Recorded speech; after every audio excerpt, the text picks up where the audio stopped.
In the university cafeteria, a man and a woman sat side by side. From a distance, they looked like a couple. But the distance between them and the faint frown on the woman's face suggested their relationship wasn't particularly close. Jackson held up a spoon, attempting to feed Lydia. But she turned her head away, ignoring him. "How many times have I told you? I only eat the premium version of braised chicken rice. Do you think I'm not worth the best? That I only deserve the cheap 20 yuan set meal?" Jackson put down the spoon, and explained in a low voice, "Baby, don't be mad. Didn't I just buy you a new bag last week? Honestly, I don't even have money left for my own food. Look, I didn't even order anything." He gave a bitter smile. "Besides, the 20 yuan set meal isn't that different from the 25 yuan premium version." Lydia let out a cold snort, and pressed him further. "So what you're saying is you're blaming me? Is it my fault you bought the bag? Did I force you not to order food?" Sensing her growing irritation, Jackson hurriedly placed a comforting hand on her shoulder and said, "It's not your fault. I wanted to buy it for you. I misspoke just now." Before he could finish, Lydia shoved his hand away and stood up to leave. "This isn't about the money. I don't care about the premium braised chicken rice or branded bags. What I want is your sincerity and respect. You don't truly love me, and I've had enough." Before walking off, she used her pinky finger to flip over the small clay pot in front of her. "Don't call me baby again. It's disgusting. And don't bother meeting me next time." Watching her figure disappear into the distance, Jackson felt a pang of heartache. And the messy table in front of him only added to his frustration. "You said so much, but if you're not going to eat, just don't eat. Why waste it?" He served himself another bowl of rice, feeling down, when suddenly a clear voice echoed in his mind, "Ding." Startled, Jackson looked around, but nothing seemed out of the ordinary. Was he hearing things? As he hesitated, the voice came again, host identified as a typical simp. Requirements met. System binding in progress. A simp? Jackson muttered in dissatisfaction, cursing under his breath. "You're the simp." After calming down, he realized the voice was coming from the system. A system? This felt like something out of a novel. Jackson's heart filled with anticipation. Battle Wolf system binding complete. When spending money on goddesses with a charm value above 90, you can use Battle Wolf coins for transactions. If your relationship with a goddess reaches inseparable, the Battle Wolf coins spent will be fully refunded. If your relationship with a goddess reaches completely obedient, you will receive conquest rewards. You just called me a simp, and now you're giving me a Battle Wolf system. Does this mean I'm about to turn the tables? A panel appeared before Jackson. Battle Wolf coin balance, 0, exchange rate, 1 yuan equals 10,000 Battle Wolf coins. His eyes lit up. A 1 to 10,000 exchange rate. It was like free money falling from the sky.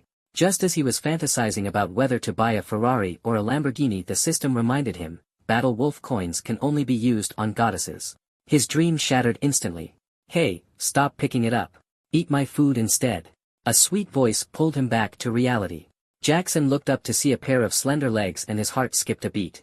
A new information panel popped up, name, Violet, age, 20, height, 169 centimeters, weight, 52 kilograms, occupation, student traits, pure slow to warm charm, 97 favorability, 20, stranger, recharge count, 0 conquest reward, shadow operative, total spending, 0 yuan. Violet, thinking he hadn't heard her, spoke again. "Here, I've left the food here for you. Eat it while it's hot." Then, without another word, she walked away. Looking at the generous meal in front of him, Jackson felt a warm sense of gratitude.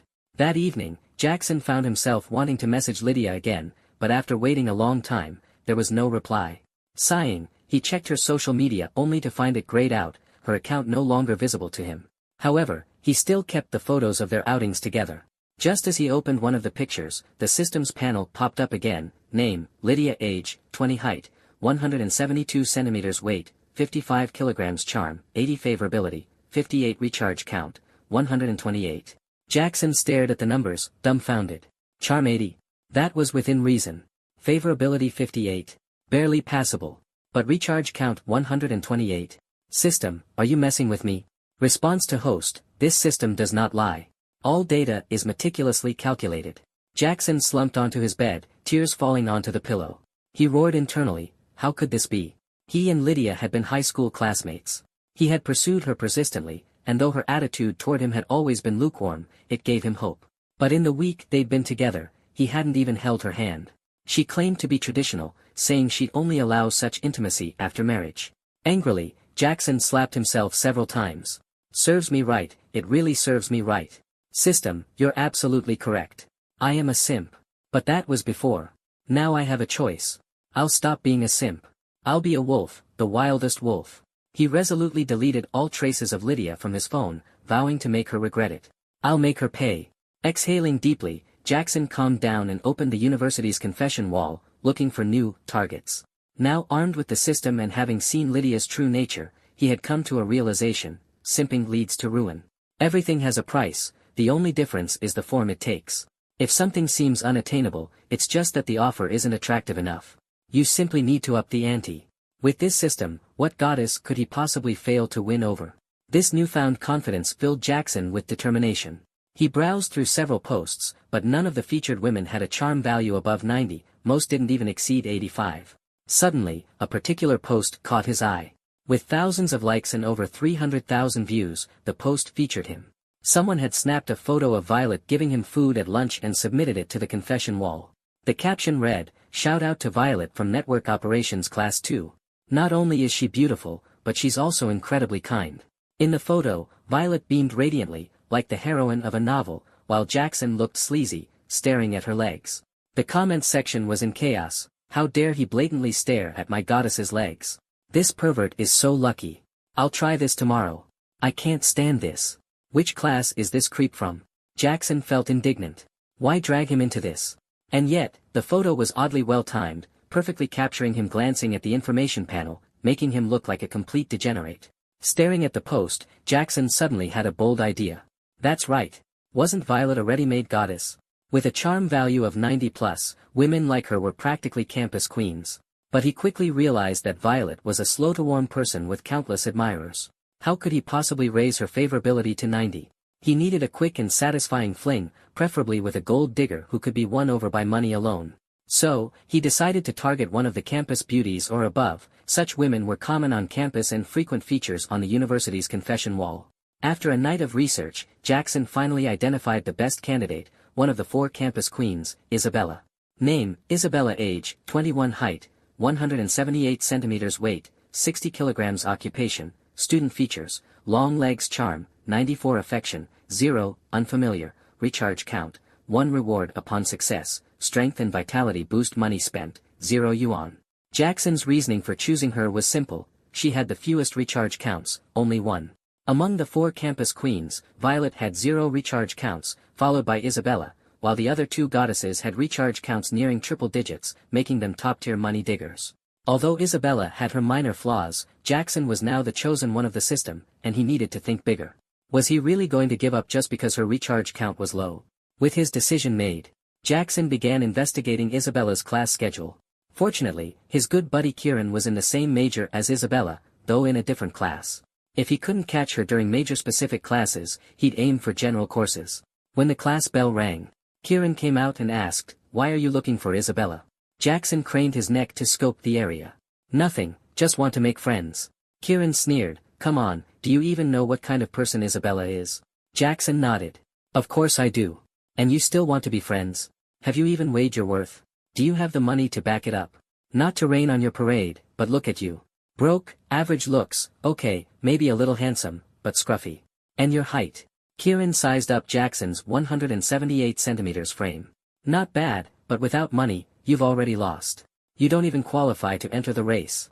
Jackson couldn't exactly reveal the existence of the system, so he patted Kieran on the shoulder. "Anyway, thanks in advance. Drinks are on me in a few days. I'll wait for her here." Kieran sighed and walked away silently. Students began filing out of the building, and soon Isabella emerged, arm in arm with her friend. The 2 girls were a striking contrast, one tall, one petite, each with her own unique charm. Name, Juliet. Age, 20. Height, 157 centimeters. Weight, 47 kilograms. Charm, 85. Affection, 0. Recharge count, 533. Despite mentally preparing himself, Jackson felt his nerves tangle when he approached the 2 beauties. His lips trembled as he blurted out, "Hello." He even awkwardly extended his hand as if for a handshake. Isabella smiled faintly and raised her hand. Jackson thought she was going for the handshake, but she simply adjusted her hair. "Who are you, and what do you want with us?" To quickly get to know someone, you invite them to a meal; to become closer, you go shopping together. These were the lessons Jackson had picked up from a forum the previous night. I'd like to treat you to dinner. Dinner? Isabella gave him a dismissive once-over. Where would you even take me? To Golden Phoenix. Golden Phoenix was a renowned restaurant in Mincheng. At his words, Juliet and Isabella exchanged amused glances. Do you even know the minimum spending there? You probably just heard of its name and decided to bluff. When the time comes, you'll probably make excuses to switch to some cheap diner.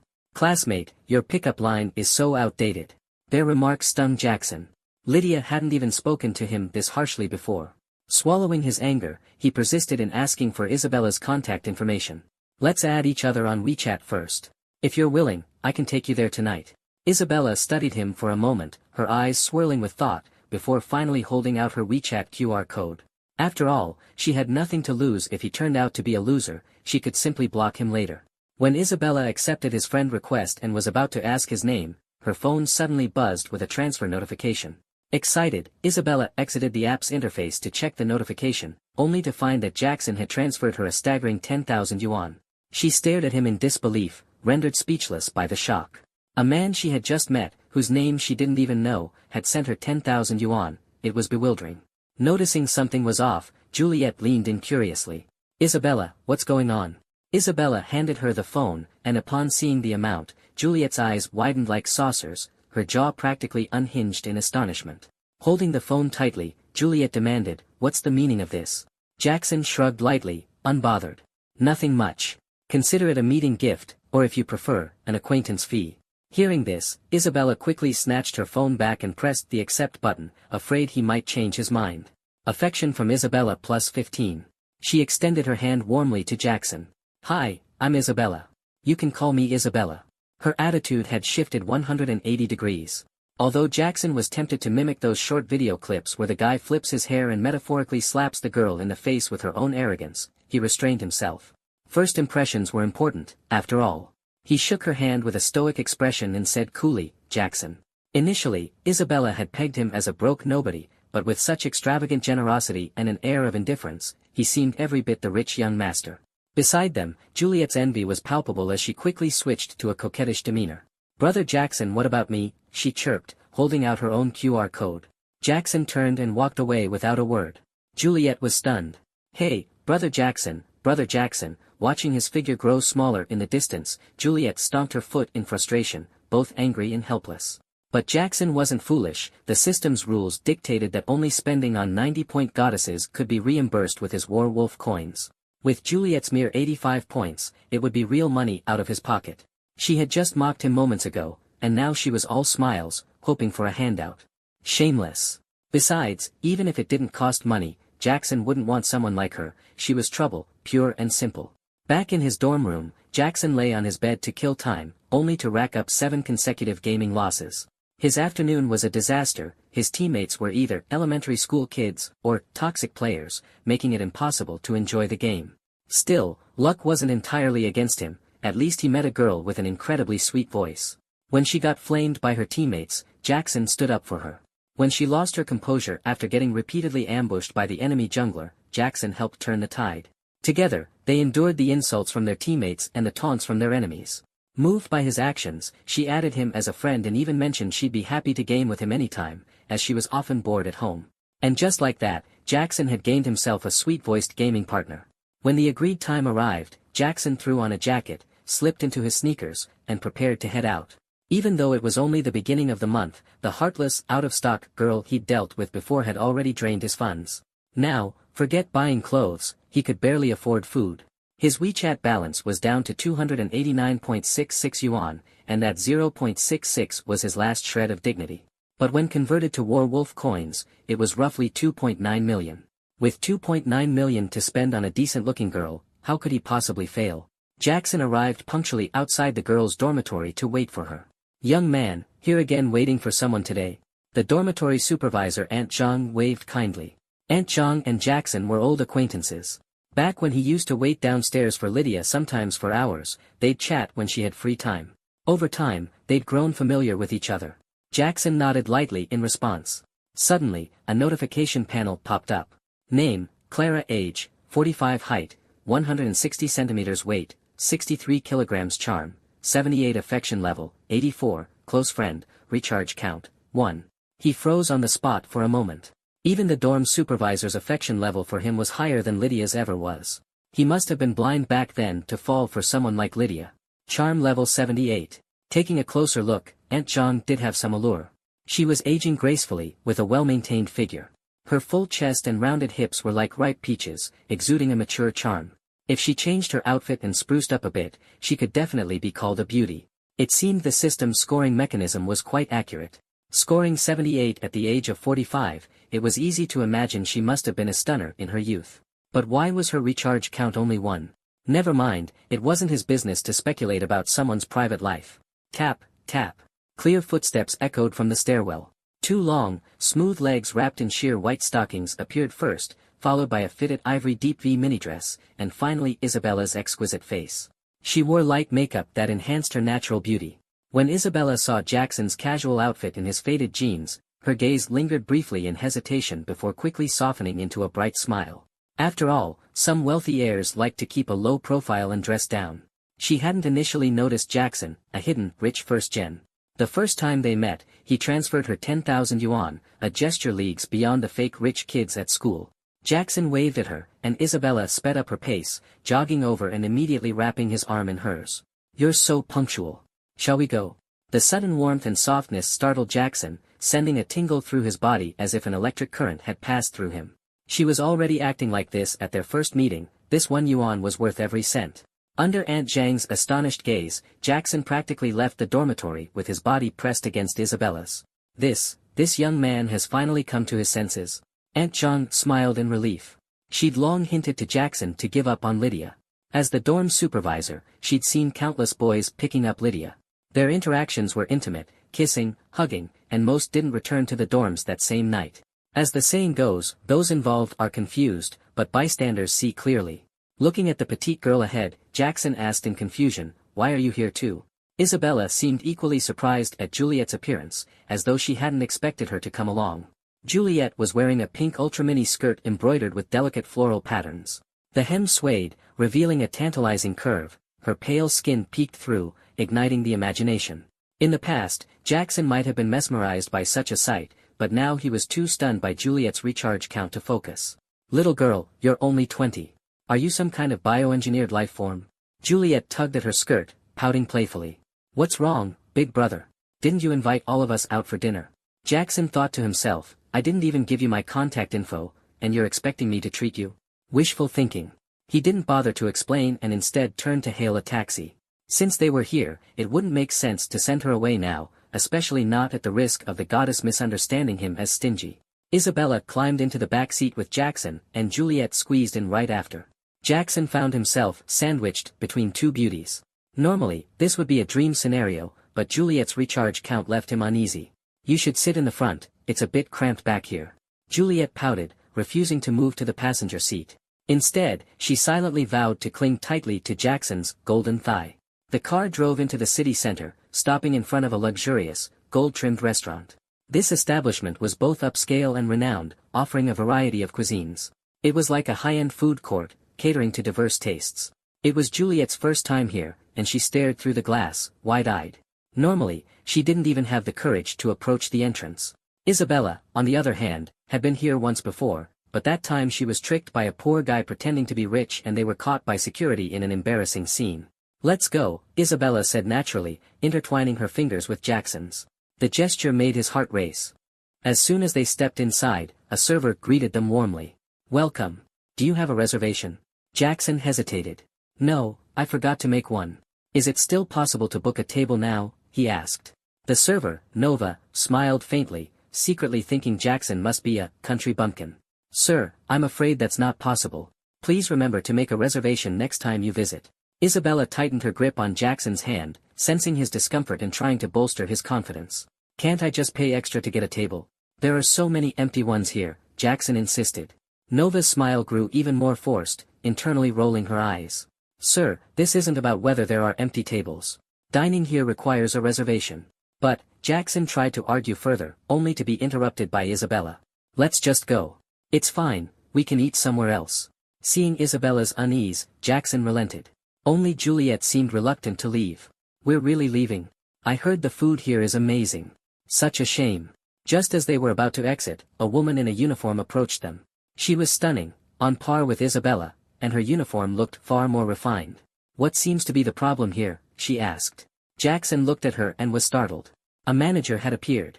Her name was Serafina, 29 years old, with a charm level of 93, radiating an air of cold elegance and seduction. Her deep, star-like eyes held a mysterious allure. Her long, dark brown hair cascaded over her shoulders, smooth and shiny. The otherwise ordinary uniform looked extraordinary on her. Perhaps it was a size too small, or maybe her figure was simply too voluptuous, but the fabric clung tightly to her. The top 2 buttons of her blouse were undone, likely because they couldn't be fastened. The overwhelming, career line on display was both intimidating and hard to look away from. Noticing Jackson staring, Serafina waved a hand in front of his face, her other hand casually resting on her chest. She repeated her question, "Hello, sir. Is there something I can assist you with?" Oh. Jackson snapped out of it, quickly wiping away the drool threatening to escape. "We wanted to dine here, but we forgot to make a reservation." Serafina maintained her professional smile. "Sir, is this your first time dining with us?" Jackson nodded. "Yes, it is. We're not familiar with the rules here since other places don't require reservations." Serafina's eyes darted back and forth before she offered an unprecedented condition. "Guests are guests, especially friends visiting for the first time. We should be more accommodating. If we fail to communicate the rules properly, that's on us. Here's the deal, I'll use my authority to open a table for you, but you'll need to pay first before we serve the dishes. How does that sound?" Without hesitation, Jackson agreed, "Sounds good." Seeing her boss was about to bend the rules, Nova couldn't help but tug at Serafina's sleeve and remind her, "Sister Sue, it's company policy, reservations are mandatory for dining." Serafina turned back, lowering her voice as she replied, "Rules are dead, people are alive." "But..." Nova tried to interject but was silenced by a sharp glare from Serafina. "What are you waiting for? Go serve the guests." Reluctantly, Nova pouted, "All right." With a stiff expression, she placed the menu on the table. "Here's our menu. Take a look." Seeing her disdainful attitude, Jackson felt speechless. He hadn't offended her, so why couldn't her demeanor be a bit friendlier? When he opened the menu and saw the dense rows of words, his brain instantly grew heavy. This wasn't ordering food, it was practically hypnotic. He handed the menu directly to Isabella. "You handle it." Isabella, being a foreign language major, could naturally understand the menu. As she ordered, she reported the prices to Jackson, fearing she might exceed his budget. Listening to prices like 3,000, 5,000, Jackson didn't even bat an eye. "You don't need to read them out loud. Just order whatever you want. Don't worry." Jackson's casual attitude gave Isabella immense confidence, and she began ordering without restraint. This one, and this one. When Nova retrieved the menu, she announced the total price, "That'll be 187,600 yuan. How would you like to pay?" Her smile grew even wider, though her tone sounded almost mocking. A meal costing over 187,000 yuan, almost 2 years of her salary. She wanted to see what this poor guy would use to pay. Looking at the number on the receipt, Jackson felt relieved. This high-end restaurant wasn't as exorbitant as TV shows made it seem. Even with so many dishes, it was just over 187,000 yuan, basically the equivalent of $18. Isabella raised her eyebrows, eyes widening. "Sorry, did I order too much?" Jackson gently patted her hand, his tone warm. "It's fine, as long as they're things you like." Hearing this, Isabella felt moved, convinced she had finally met a genuine, rich heir. Jackson nonchalantly pulled out his phone and scanned the QR code on the table. "There, done." As soon as he finished speaking, the headset announced, "Payment received, 187,600 yuan via WealthPay." What? He paid directly through WealthPay. Seeing Nova frozen in place, Jackson lightly nudged her arm. "What's wrong? Didn't the payment go through?" Nova snapped out of it, hastily putting on a bright smile. "It went through. I'll go arrange the kitchen right away." As Nova left, her walking posture suddenly became more exaggerated, every step within Jackson's line of sight. Taking advantage of the time before the dishes were served, Juliet seized the opportunity. She moved her chair closer to Jackson and asked, "Brother Sheng, what's your major?" Jackson had zero interest in engaging with her, not even turning his head. Unwilling to give up, Juliet extended her palm. "Brother, look. Juliet's hand is so tiny. Let's compare." Still, there was no response. When Isabella merely let out a single humph, Jackson would immediately shower her with concern. Such unequal treatment left Juliet feeling rather annoyed. After some awkward small talk, unable to sustain the conversation, Jackson asked her if she played games. "Of course. I usually play King's Pesticide. Since they still had some time to wait, Jackson pulled out his phone. Alright, log in. And so, the two began playing King's Pesticide in a high-end restaurant. I want to play too. By the time Juliet realized what was happening, it was too late. Jackson had already pressed the matchmaking button. Seeing someone pick the character, Yao, Jackson habitually teased, "Third floor, are you playing Sprinkler Yao?" Unexpectedly, his mind flashed to Juliet, and he instinctively glanced sideways, coincidentally meeting her gaze. Was this her chance? A change of heart, perhaps? She called out coyly, "Brother." Jackson turned his head away at lightning speed, even putting on his headphones, reminding himself internally that she was a biohazard queen. Even if she were Sprinkler Yao, the water would undoubtedly be toxic. Seeing this, Juliet resigned herself to silence again. Looking at the words on her phone screen, Isabella froze for a moment before her face turned red. Do rich people all have such strange hobbies? Acting flirtatiously with their dates in front of everyone in a game. Noticing the enemy jungler vanish from the lower river area, Jackson quickly said to Isabella, "There's about to be a small team fight on my side. Hurry down to support." Confused, Isabella replied, "Haven't I been with you in the bot lane the whole time?" Jackson nearly dropped his phone in shock. So, does that mean she was intentionally teasing me? With unease bubbling in Jackson's mind, his bot lane was completely destroyed within 6 minutes. He promptly initiated a surrender vote. Putting away his phone, Jackson forced a stiff smile on his face. The two exchanged glances, awkwardly chuckling. "I wasn't trying to tease you, it's just a habit to comment when someone chooses that character." Isabella's smile gradually faded. "Great, this explanation just confirmed my lack of manners, didn't it?" The more he explained, the more awkward it became.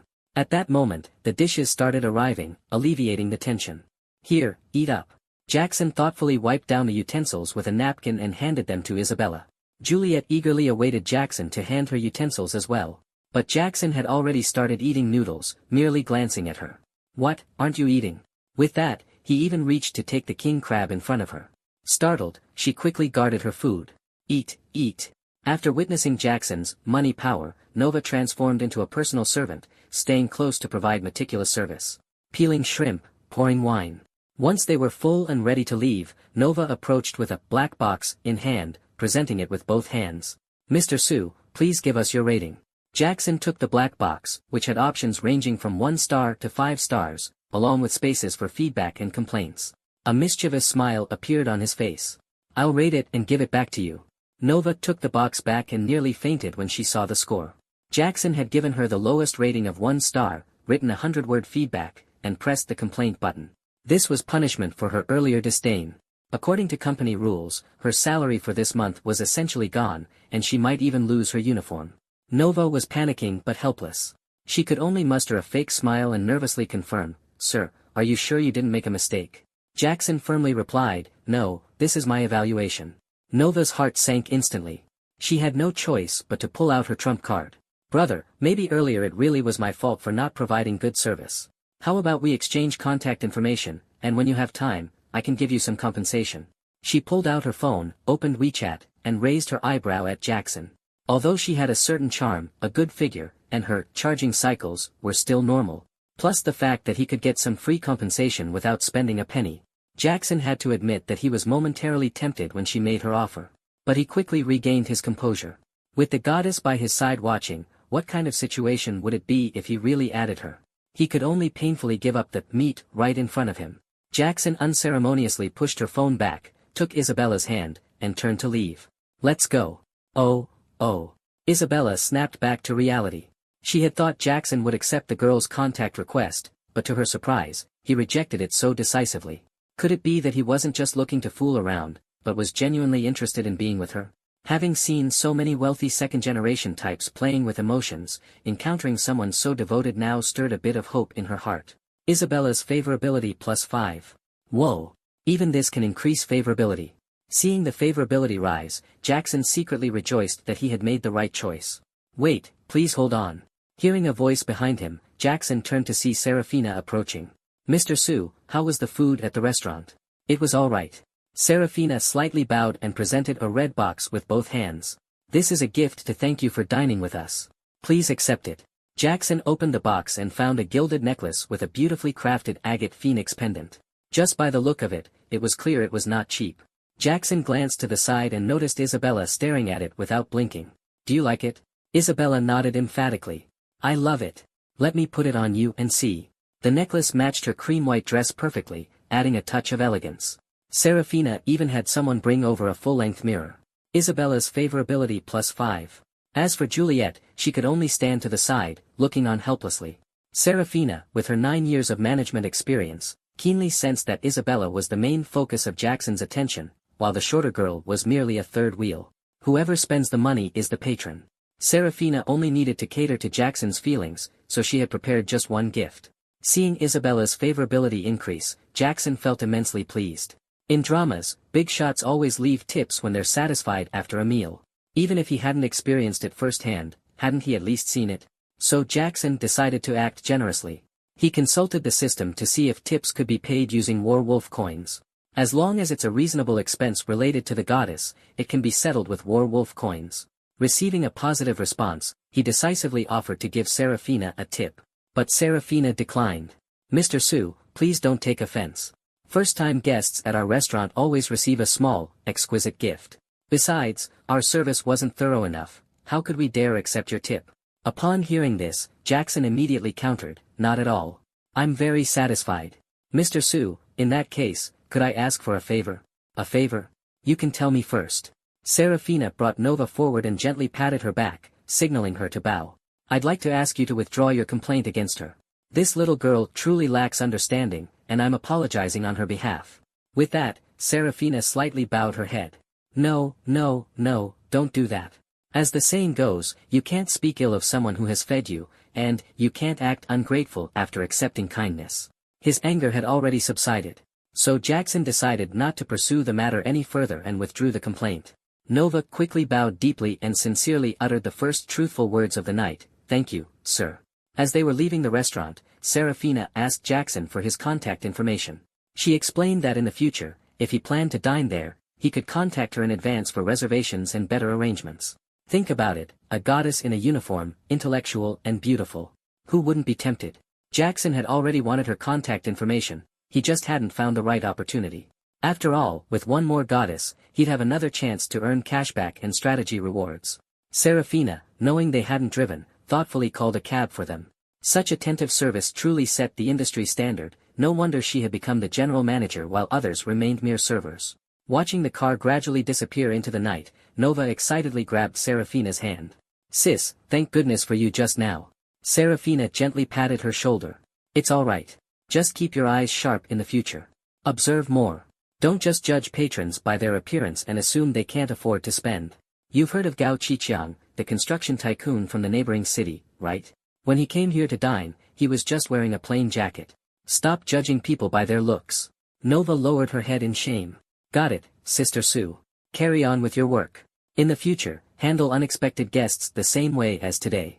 After wrapping things up, Serafina sighed softly, found a quiet corner, and lit a cigarette. She didn't smoke, she just let it burn silently, her thoughts scattering with the curling white smoke. The worries of adulthood were many, she carried a mountain of debt. To be precise, she was shouldering her late husband's debts. The restaurant owner, her husband's close friend, had given her the position of general manager out of goodwill, allowing her to manage the restaurant. At first, he had treated her well, adhering to the code of "a brother's wife is off limits." But as time passed, the owner developed improper feelings for Serafina and began to make suggestive remarks. Serafina always played dumb to deflect, but recently, it had escalated to physical advances. Naturally, she refused to yield. In anger, the owner imposed high sales targets on her, threatening dismissal if she failed to meet them. Behind his back, she broke the rules in secret. As for Jackson, with his modest attire and overly humble attitude, she had already pegged him as a hidden second-generation elite, which was why she had gone out of her way to curry favor with him. That necklace? Claiming it wasn't valuable would be a lie, it was worth at least 100,000. Half of that cost would have to come out of her own pocket, making it a high-stakes gamble. The car stopped at the mall, and Jackson got out, holding Isabella's hand, walking straight into the building. Despite Jackson's clear attitude, Juliet was still unwilling to give up and followed them in. Though Jackson was a steel-hearted straight man, he knew that when girls went to malls, they loved clothes, cosmetics, and bags. After asking the mall guide, he headed straight for the most expensive cosmetics store on the first floor. Isabella felt a bit nervous, but seeing Jackson's calm and composed expression gave her a boost of confidence. "Hello, sir and madam, welcome. There were 2 staff members in the store, but only one sweet-looking young woman greeted them. The short-haired woman behind the counter merely glanced at them before lowering her head to play on her phone, not even bothering to greet them. Why were these people so pretentious? Did they think no one could afford to shop here unless they were wearing designer labels? Morgana enthusiastically brought over 2 cups of hot water and invited Jackson to sit on the sofa to rest while she introduced Isabella. Name, Morgana. Age, 22. Height, 163 centimeters. Weight, 48 kilograms. Charm, 84. Favorability, 10. Charge count, 2. Jackson took the hot water with a word of thanks but didn't sit down. Instead, his eyes wandered to the counter, which was lined with an array of exquisite bottles and jars. He casually picked up a transparent glass bottle. The short-haired girl playing on her phone behind the counter noticed and her expression changed. Clicking her tongue in irritation, she hurried over. Hey, the samples on the shelf aren't for random handling. That glass bottle of our A-series essence costs $3,000, you know. She expected Jackson to be flustered, but instead, he shook his head and said, that cheap? Bring me the most expensive cosmetics in your store. Anything under $10,000, I'm not interested. This left Kai-Fan utterly dumbfounded. Seeing her frozen in place, Jackson spoke again, no. If you don't have anything, we'll check out another store. Yes, we do. We do. Kai-Fan finally snapped out of it, realizing she might have encountered a high roller. She hurried off, her high heels clicking against the floor. Sir, based on your request, I've prepared our luxury premium package from the exclusive counter, she announced as she returned. It includes cream, brow gel, lipstick, and more. Kai-Fan bowed respectfully, presenting the bag with both hands. The total comes to 383,700 yuan. Jackson took the bag and gave it a slight toss in his hand. Goodness. A few kilograms of goods worth 380,000, this stuff was pricier than gold. Since stepping inside, Isabella's eyes had been lit with excitement, much like a guy walking into a sneaker boutique or a gaming console store. Upon hearing the words, luxury premium package, her eyes sparkled even more. But when she thought about the 380,000 price tag, enough to cover the down payment for a house in a 3rd or 4th tier city, she wondered if Jackson would really go through with it. Still, it wasn't every day you met a genuine, rich second generation. She decided it was worth trying her luck. Big brother, this package is amazing, especially for whitening and skin care. She wrapped her arms around Jackson's and began to shake it gently, her voice taking on a coquettish tone. The sound of her voice made Jackson's bones practically melt. With her warmth pressing against him, his blood surged, and his head felt dizzy with excitement. Young and full of vigor, Jackson couldn't suppress the energy coursing through him. Almost instinctively, his other hand wrapped around Isabella's waist, pulling her close. Isabella let out a soft hum, her cheeks turning pink, but she didn't pull away. Since the two were about the same height, her unique feminine scent filled Jackson's senses. Her silky hair brushed lightly against his face, causing him to involuntarily sneeze. When he lifted his head again, his eyes were met with a vast expanse of fair skin. Isabella's deep V-neck dress plunged daringly low, revealing her stunning figure and making it hard for him to look away. Jackson stared, mesmerized, his gaze burning with intensity. Standing so close, Isabella naturally noticed his attention but didn't find it off-putting. Instead, she felt pleased, it meant she had captured his interest. Isabella subtly lifted herself onto her toes, her pale skin glowing even more alluringly under the store's lighting. Coupled with her intoxicating fragrance, Jackson's excitement reached its peak, he was nearly overcome with the impulse to leap forward. Just then, a voice interrupted his thoughts. "Sir, if you're satisfied, you can go ahead and pay now." Kai-Fan walked over, holding the POS machine, effectively blocking Jackson's line of sight. How inconsiderate, bringing up money at a moment like this. Jackson had no choice but to pull away from the warmth, taking out his bank card. For a man, there was no moment more dashing than paying the bill. After completing the payment, Kai-Fan handed over a form. "Sir, please fill out this form," she said, pointing to the sales representative field. "Write my name, Kai-Fan." Jackson picked up the pen but paused midway, a devilish smirk forming on his lips. Kai-Fan felt a wave of unease but forced herself to ask, what is it?" He pointed toward the girl at the door and asked, "What's her name?" Kai-Fan called out to Morgana, "Come here. The boss wants to see you." Morgana approached hesitantly. "Manager, what's the matter?" "He's asking for you," Kai-Fan said, turning to Jackson with a questioning look, but he ignored her. Instead, he glanced at Morgana's name tag before scribbling something on the form. Finally, he smiled and handed the paper to Morgana. She accepted it, bewildered, having no idea what was happening. Kai-Fan snatched the form from her hands, her smile vanishing the moment she saw the name Morgana written on it. "Sir, you must have made a mistake. My name is Kai Fun," she said awkwardly, forcing a smile. Jackson sneered. "No mistake. You're the one who misunderstood. I bought this because of her excellent service, you're just the errand runner." Though Kai Fun was fuming inside, she didn't dare show it. She knew better than to offend someone like Jackson, who had just set the store's spending record with a single purchase of 380,000. Realizing the situation, Kai Fun quickly nodded. Yes, of course. That's absolutely right. By the way, may I ask your name?" she inquired. "Could I get your phone number to contact you when new stock arrives?" Jackson was caught off guard by her sudden change in attitude. He had expected an argument, but she was now practically groveling. His irritation lingered, especially since she'd interrupted his moment earlier. "Don't call me sir. I prefer when you called me hey earlier." Kai Fun let out an awkward laugh, nervously fidgeting with her manicured nails. My apologies for not knowing the proper etiquette earlier. Please forgive me." In her nervousness, she even managed to chip one of her nails. "If you want to learn etiquette, maybe stop pretending to be a manager," Jackson shot back, leaving Kai Fun speechless. Realizing she was in the wrong, she bit her lip and stayed silent. Jackson uncapped the pen again, wrote down his phone number, and handed the paper to Morgana. Her eyes sparkled as she accepted it, bowing deeply. "Thank you, sir. Now that's what real service looks like." While Morgana's charm wasn't quite goddess level, her figure and looks were more than enough to satisfy Jackson. As he prepared to leave, Jackson noticed Juliet. She had been quiet the entire time but was now staring longingly at the bag in Isabella's hands. "Fine, since she hasn't caused any trouble, I'll give her a little something." Turning to Morgana, he asked, "Since I've spent so much, do you have any small gifts?" Morgana hesitated for a moment before replying, "Yes." She handed a small gift bag to Juliet, whose face immediately lit up with joy.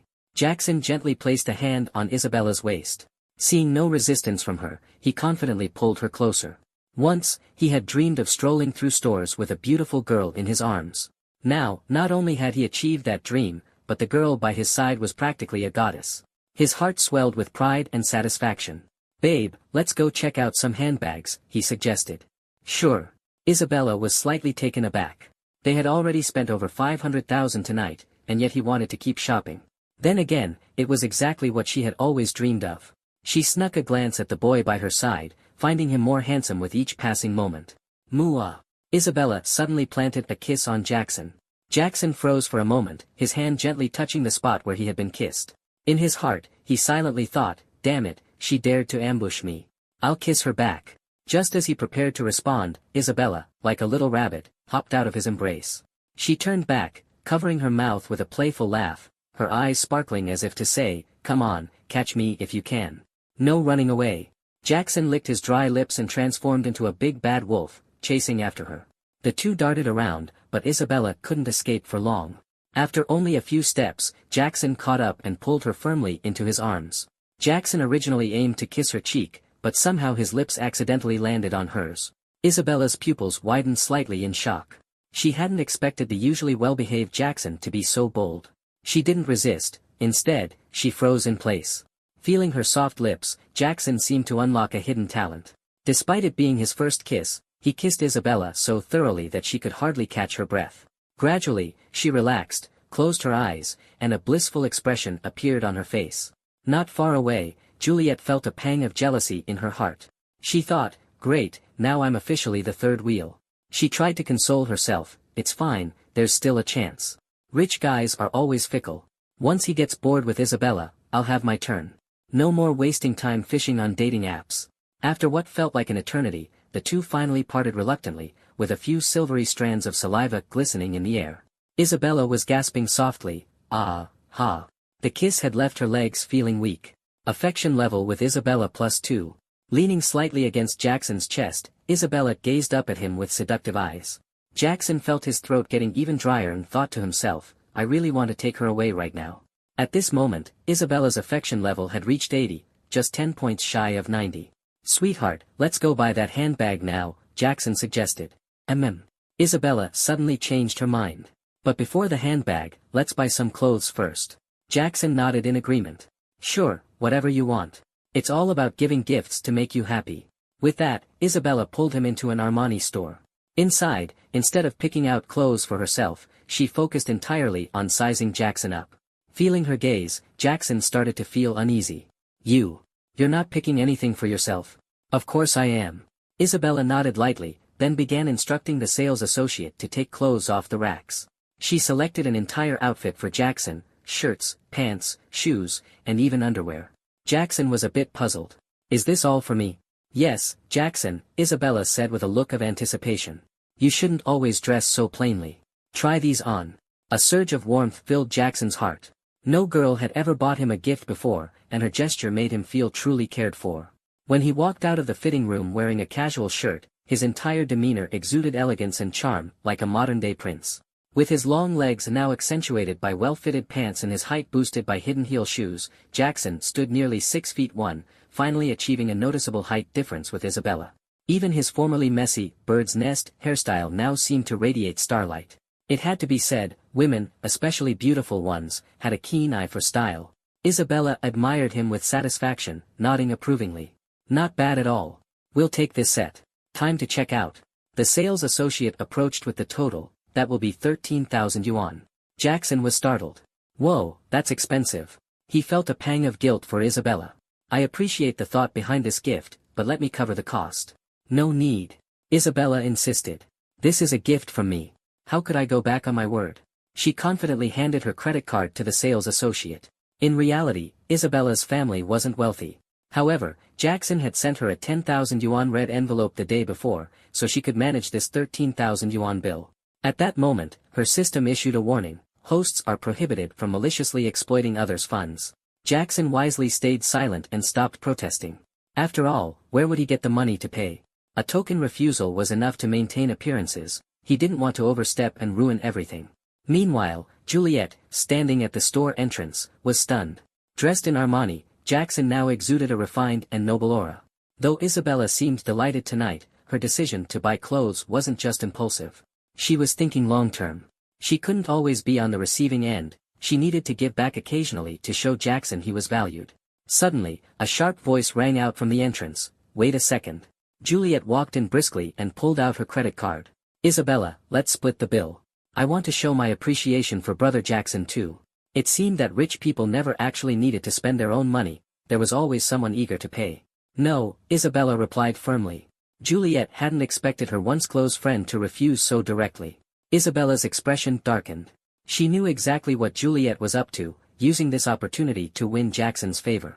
Isabella would never allow such petty tricks to succeed. After all, she had finally met a true, second-generation heir. There was no way she was letting go so easily. Besides, Jackson wasn't just wealthy, he was willing to spend on her and make her happy. He wasn't bad-looking either. If Jackson's attractiveness were rated by a system, it would surely be no less than 85. Who wouldn't be moved by such a handsome, rich, and thoughtful boyfriend? Juliet, if you really want to show your appreciation, buy him a separate gift, Isabella said smoothly. That way, you can demonstrate your sincerity, and Jackson will receive an extra gift. It's a win-win. Why split the bill with me? Okay. Juliet was left speechless and reluctantly put her credit card back in her bag, retreating to the store's entrance with a sour expression. After paying, Isabella turned to find Jackson still standing there, looking slightly uncomfortable. She asked with concern, "What's wrong?"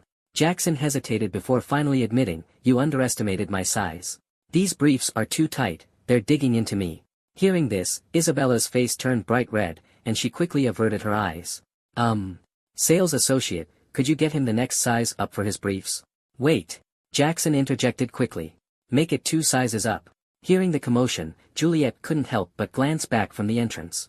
Standing on tiptoes, she tried to peek inside, her throat dry as she swallowed several times. Finally, the trio left the Armani store. The walk was silent until Jackson broke the awkwardness. Isabella, when it comes to handbags, do you girls like that brand? What's it called? LV, Juliet helpfully supplied from behind. Yeah, LV handbags, Jackson said. Isabella, would you like to go take a look? Juliet's eyes lit up at once, though she could only silently scream inside, yes. Who could resist the allure of an LV handbag? Isabella raised her eyebrows slightly and looked up. Are you serious? Those handbags are really expensive. Anywhere from tens of thousands to hundreds of thousands, maybe even over $1 million. Jackson's eyes sparkled the moment he heard the price. He secretly thought to himself, I need to buy more, invest more cash back that way. Alright, let's go with that one. Only something like this is worthy of our Isabella. Isabella hadn't expected him to agree so decisively. Her legs suddenly felt weak, and before she realized it, she leaned instinctively against Jackson. Sensing her change, Jackson tightened his hold around her waist. A wave of joy surged through Isabella, leaving her feeling weightless, as if she were dreaming. She couldn't help but pinch her cheek to confirm this wasn't just an illusion. Jackson was amused and charmed by her small gesture. Unable to resist, he reached out and gently pinched her soft cheek as well, thinking, so bouncy, so soft. Then he opened his palm to check, only to find no trace of white powder like the internet memes joked about. Looks like my goddess's natural beauty is totally authentic. As they stepped into the boutique, a friendly sales associate, S.A., immediately approached them, bowing slightly. Good evening, sir and madam. Welcome to Louis Vuitton. How may I assist you today? Isabella smiled politely. We're just looking around for now, thank you. Of course. Feel free to take your time. Let me know if you need any assistance, the S.A. responded graciously. Isabella had done plenty of online research about LV bags, but this was her first time visiting a store in person. Excited, she quickly gravitated toward a matte red classic handbag. She tried it on, turning in front of the mirror a few times. Jackson, what do you think? Does it look good? At that moment, Jackson was busy topping up his Werewolf coins in a mobile game. Without even glancing up, he replied absent-mindedly, looks great. Buy it. The room fell silent for a moment as all three people froze. Isabella walked over and gently tugged at his sleeve. This bag is really expensive, you know. It's 100,000 yuan. 100,000. Jackson finally put his phone down and gazed at her affectionately. Even if it's expensive, I'll still buy it. As long as you like it. Ah, Isabella's small cherry lips parted slightly, but no words came out. Instead, her eyes glistened with admiration. Isabella, do you want to look at some other styles too? Maybe we can buy a couple more, Jackson suggested. Her breath hitched in surprise. Really? Jackson nodded firmly. Of course. Isabella's favorability +2. The S.A., overhearing their conversation, beamed with excitement. We've just received a new arrival, sir. It's a stunning bag and currently in stock. The price is quite reasonable, only a bit over 300,000 yuan. Alright, let's see it, Jackson agreed without hesitation. Soon, the new bag was in Isabella's hands. She tried it on as well, cradling it lovingly. What do you think? Does it look good? Jackson, who wasn't particularly knowledgeable about handbags, noted that this new one didn't look all that different from the classic one.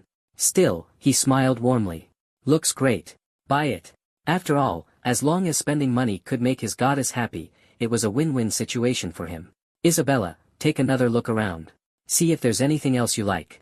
No, this is more than enough. Isabella quickly shook her head, clutching the bags tightly. She was worried that asking for more might ruin the impression Jackson had of her, fearing he'd think she was materialistic. Honestly, it's already amazing that you're willing to get me the classic bag. And now there's even a new one on top of that. She giggled softly. Hee, I feel a little guilty now. She wrapped her arms around Jackson's arm and swayed playfully. Jackson could clearly feel her softness against him, and suddenly, a rush of warmth flooded his head. No wonder ancient kings lived such short lives, being constantly flushed like this must have been exhausting. No, I can't let this continue, or little Jackson will wake up. What then? Since you're done shopping, I'll go pay now. Jackson made up his mind and swiftly swiped his card. In no time, 400,000 yuan was gone. Isabella's favorability +5. As they were about to leave, Juliet chimed in with her usual antics. Brother Jackson, what about me? Come on, I've been so good. Didn't interrupt you two at all. Don't you think I deserve a little reward? Jackson turned to the S.A. and asked, do these purchases come with any freebies? The S.A. smiled apologetically and gave a polite bow. I'm sorry, sir, but these two bags don't come with any complimentary items. See? There's nothing extra to give, Jackson said, turning back to Juliet. Juliet felt utterly humiliated but had no choice but to stomp her foot in frustration. She couldn't exactly demand that he buy her a bag, could she? Let's go, my darling Isabella. Jackson said affectionately, wrapping an arm around her slender waist and confidently walking out of the store. The onlookers cast envious glances their way. What a perfect match, wealthy man, beautiful woman.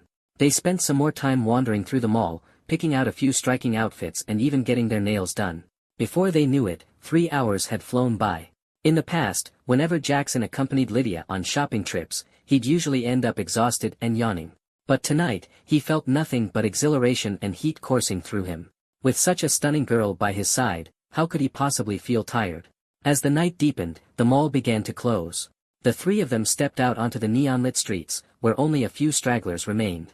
Suddenly, Jackson remembered that the dormitory gates would close in 5 minutes, and they were still 10 kilometers away. Even if he flew, he couldn't make it in time.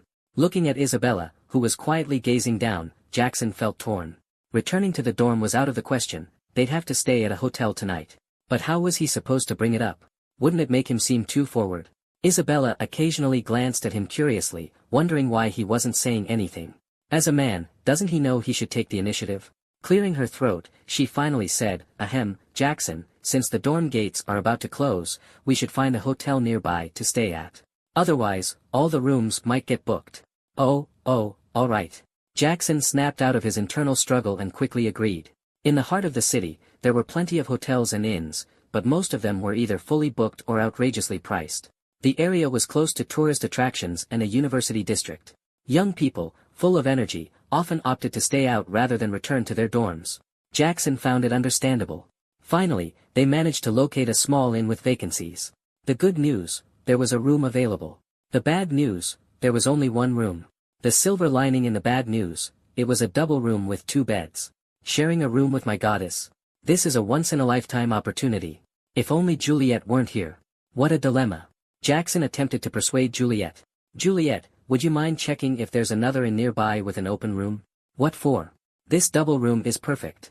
Isabella and I can each have a bed," Juliet replied nonchalantly. Isabella chimed in, "Yeah, Juliet, why don't you go look again? Maybe there's still a single room available." However, Juliet firmly refused, clearly intending to sabotage the two's plans. "No way. This alley is so dark, I wouldn't dare walk it alone. What if there are bad guys? Besides, Isabella and I are like sisters. We're used to sleeping together. If we don't share a room, I definitely won't be able to sleep. Jackson, you're tall and strong. Shouldn't you be the one to find a new hotel?" Jackson was rendered speechless by her remarks. As they conversed, 2 young couples entered the inn. Judging by their age, Jackson guessed they were probably students from a nearby university. "Boss, do you have any rooms left?" one of the young men asked. The innkeeper glanced over at Jackson and slowly exhaled a smoke ring. "Yeah, there's one double room left." "Perfect." The young man's face lit up. "The 4 of us can share it, 2 beds, affordable, and we can chat all night." Jackson immediately understood his implication and thought to himself, "Did you even consider how your girlfriend feels about this?" Seeing the girl's uneasy expression, he couldn't help but feel a pang of sympathy. He patted the innkeeper's hand. "How much is the room?" "I'll take it. I'll pay right now." The young man was instantly displeased and yanked on Jackson's arm. "Hey, buddy, don't you have any sense? Can't you see I was just about to book that room?" Jackson was amused by his rudeness and looked at him with disdain. "Don't call me buddy. My buddies wouldn't bully decent girls. Besides, we were here first. I was the one to ask about the price first. Who's the one without any sense here?" Realizing he was being mocked, the young man grew even more arrogant and raised his fist as if to strike. His friends quickly surrounded Jackson, unwilling to let him ruin their plans. But Jackson remained unfazed, even clasping his hands behind his back and smiling at the young man. "Go on, hit me. All of you. Come at me together. I've been thinking about buying a new car lately, and this might just help." The young man and his friends exchanged uncertain glances, their raised fists frozen midair. The truth was, the young man had only intended to scare Jackson, but Jackson's calm demeanor left him at a loss for what to do. "Ahem." The young man awkwardly coughed and tried to signal to his girlfriend, but she clearly didn't catch on. Left with no choice, he made up an excuse for himself. "Humph, it's just that I hurt my shoulder recently. Otherwise, you'd already be on the ground." At this point, the innkeeper finally spoke up. "Since neither side is willing to yield, how about this? Why don't we auction off the last room?" Jackson immediately caught on and thought to himself, "You sly old man. Trying to profit while we squabble, huh?" But to his surprise, the young man naively agreed. "Hey, I think that's fair." The innkeeper turned his gaze to Jackson. Seeing the exhaustion on Isabella's face, Jackson decisively nodded. "All right." The innkeeper grinned, revealing a mouthful of yellowed teeth. "The original price is 200. Let's start the bidding. I'll bid 450. The young man nearly doubled the original price with his offer. Jackson, unwilling to endure the sight of his smug face any longer, firmly extended a finger and called, 1,000. The room fell into a stunned silence. Both couples stared at Jackson in disbelief, their eyes wide. The cigarette in the innkeeper's mouth dropped onto the table, scattering sparks. In contrast, Isabella and Juliet remained unfazed, as if they had seen this kind of scene before. Seeing the young man's discomfort, the innkeeper quickly grabbed Jackson's hand, afraid he might change his mind. "Deal. You're ruthless." "Just wait," the young man grumbled, pulling his girlfriend toward the door. But the girl angrily shook off his hand and jabbed a finger at his face. "I can't believe you're this kind of person. We're done." With that, she stormed out of the inn on her own. "Ching, let me explain." The young man shot Jackson a glare before hurrying after her. Watching the girl come to her senses was gratifying. It felt like Jackson had just earned a bit of karma by doing something good. Jackson smiled in satisfaction. "Boss, time to pay up." The innkeeper eagerly nudged Jackson, urging him to transfer the money. Jackson casually sent over 250 yuan. When the notification sounded, the innkeeper's face turned anxious. "Sir, you must have clicked the wrong button. The amount seems off." Jackson gave him a thin smile. "What's off about it? The original price was 200. I gave you 50 more. Isn't that enough?" The innkeeper grew increasingly flustered. "But you just agreed to a bid of 1,000. Jackson sneered inwardly. "This guy didn't even back me up earlier and now wants to rip me off." He replied, "All right then. How about you go find those four and see if they're willing to pay 500. If they are, I'll let them have the room." The innkeeper was momentarily speechless. Though annoyed, he had no choice but to relent. At this hour, it was uncertain if any other guests would show up. And 1,000 was indeed unrealistic. He sighed, realizing that even a small profit was better than nothing. Finally, he handed over the key. Fine. Take it." With the key in hand, they finally had a place to rest. When Jackson took off his shoes, he felt an overwhelming sense of relief, as if all the fatigue and tension of the day melted away. His toes stretched out, savoring the freedom. As he removed his socks, a refreshing coolness washed over him, almost as if his soul had been cleansed. "Ah, so good," he exclaimed with satisfaction. Suddenly, the room fell silent. Realizing something was off, Jackson looked up to find Isabella and Juliet pinching their noses, glaring at him with expressions of disdain. He let out an awkward laugh. Heh. I walked a lot today, so my feet got a little sweaty. Sorry. I'll go wash up right now." Jackson quickly grabbed his things and headed to the bathroom. 15 minutes later, Jackson emerged with a towel wrapped around his waist, drying his hair with a blow dryer. "I'm done. Who's up next?" he asked nonchalantly. It was a line he'd often said in the dorms, but saying it in a hotel room now felt strangely out of place. The more he thought about it, the odder it seemed, though he couldn't quite put his finger on why. Isabella and Juliet exchanged a glance, a look laden with unspoken words and an unmistakable tension, as if the air between them were charged with gunpowder. Almost simultaneously, the two sprang to their feet, each vying to be the first to squeeze into the bathroom. Jackson turned his head, puzzled. "Is it really that serious? It's just taking turns for a shower, isn't it?" At that moment, Isabella's enviable, long legs, measuring an impressive 120 centimeters, gave her the upper hand. With a few swift strides, she bolted into the bathroom and quickly locked the door behind her. Soon, the sound of water cascading echoed from behind the door, the droplets falling like ripples in Jackson's heart, stirring something deep inside him. He couldn't resist sneaking a glance toward the bathroom, only to discover that the door was semi-transparent. Though blurred, the outline of a figure was faintly discernible. Jackson's mind raced. Had he been seen just now? Leaping onto the bed, he buried his face in a pillow and laughed uncontrollably, a strange mixture of embarrassment and excitement bubbling up within him. Taking advantage of Isabella's absence, Juliet seized the moment to make her move. "Brother Jackson," she cooed softly, "you must be tired after a whole day out. How about I give you a shoulder massage?" Well, this little potato was surprisingly good at reading people. Jackson's shoulders and neck did feel a bit stiff from all the walking, but he had no intention of letting her take on the task. Wouldn't it be better to ask Isabella for a massage later? It would not only ease his tension but also foster some intimacy between them. Letting Juliet handle it, on the other hand, might lead to an awkward misunderstanding if Isabella came out at the wrong moment. Such a risk was not worth taking. Not wanting Juliet to climb onto the bed, he unceremoniously pushed her away. No need. With that, he sprawled out across the bed, his legs claiming their space, leaving Juliet frowning in frustration as she reluctantly backed off. Before long, the sound of running water stopped, and the bathroom door slowly creaked open. Moonlight filtered through the half-drawn curtains, casting a soft glow on the doorway, where Isabella's enchanting silhouette appeared. Fresh from her shower, she was wrapped in a soft, white towel, like a pure white cloud gently draped around her curves. The towel swayed slightly, offering tantalizing glimpses of her smooth skin. Her hair was still wet, droplets of water clinging to the strands, while her eyes glistened with a dewy sheen. A faint blush adorned her cheeks, akin to a lotus emerging from water. Isabella smiled faintly and stepped toward Jackson, her long legs moving gracefully. Jackson, visibly thrilled, immediately straightened up in his seat. "Brother Jackson, can you help me blow-dry my hair?" "Yes, of course," he blurted out without hesitation, the subtle scent of her body wash lingering in the air, a fresh and alluring aroma.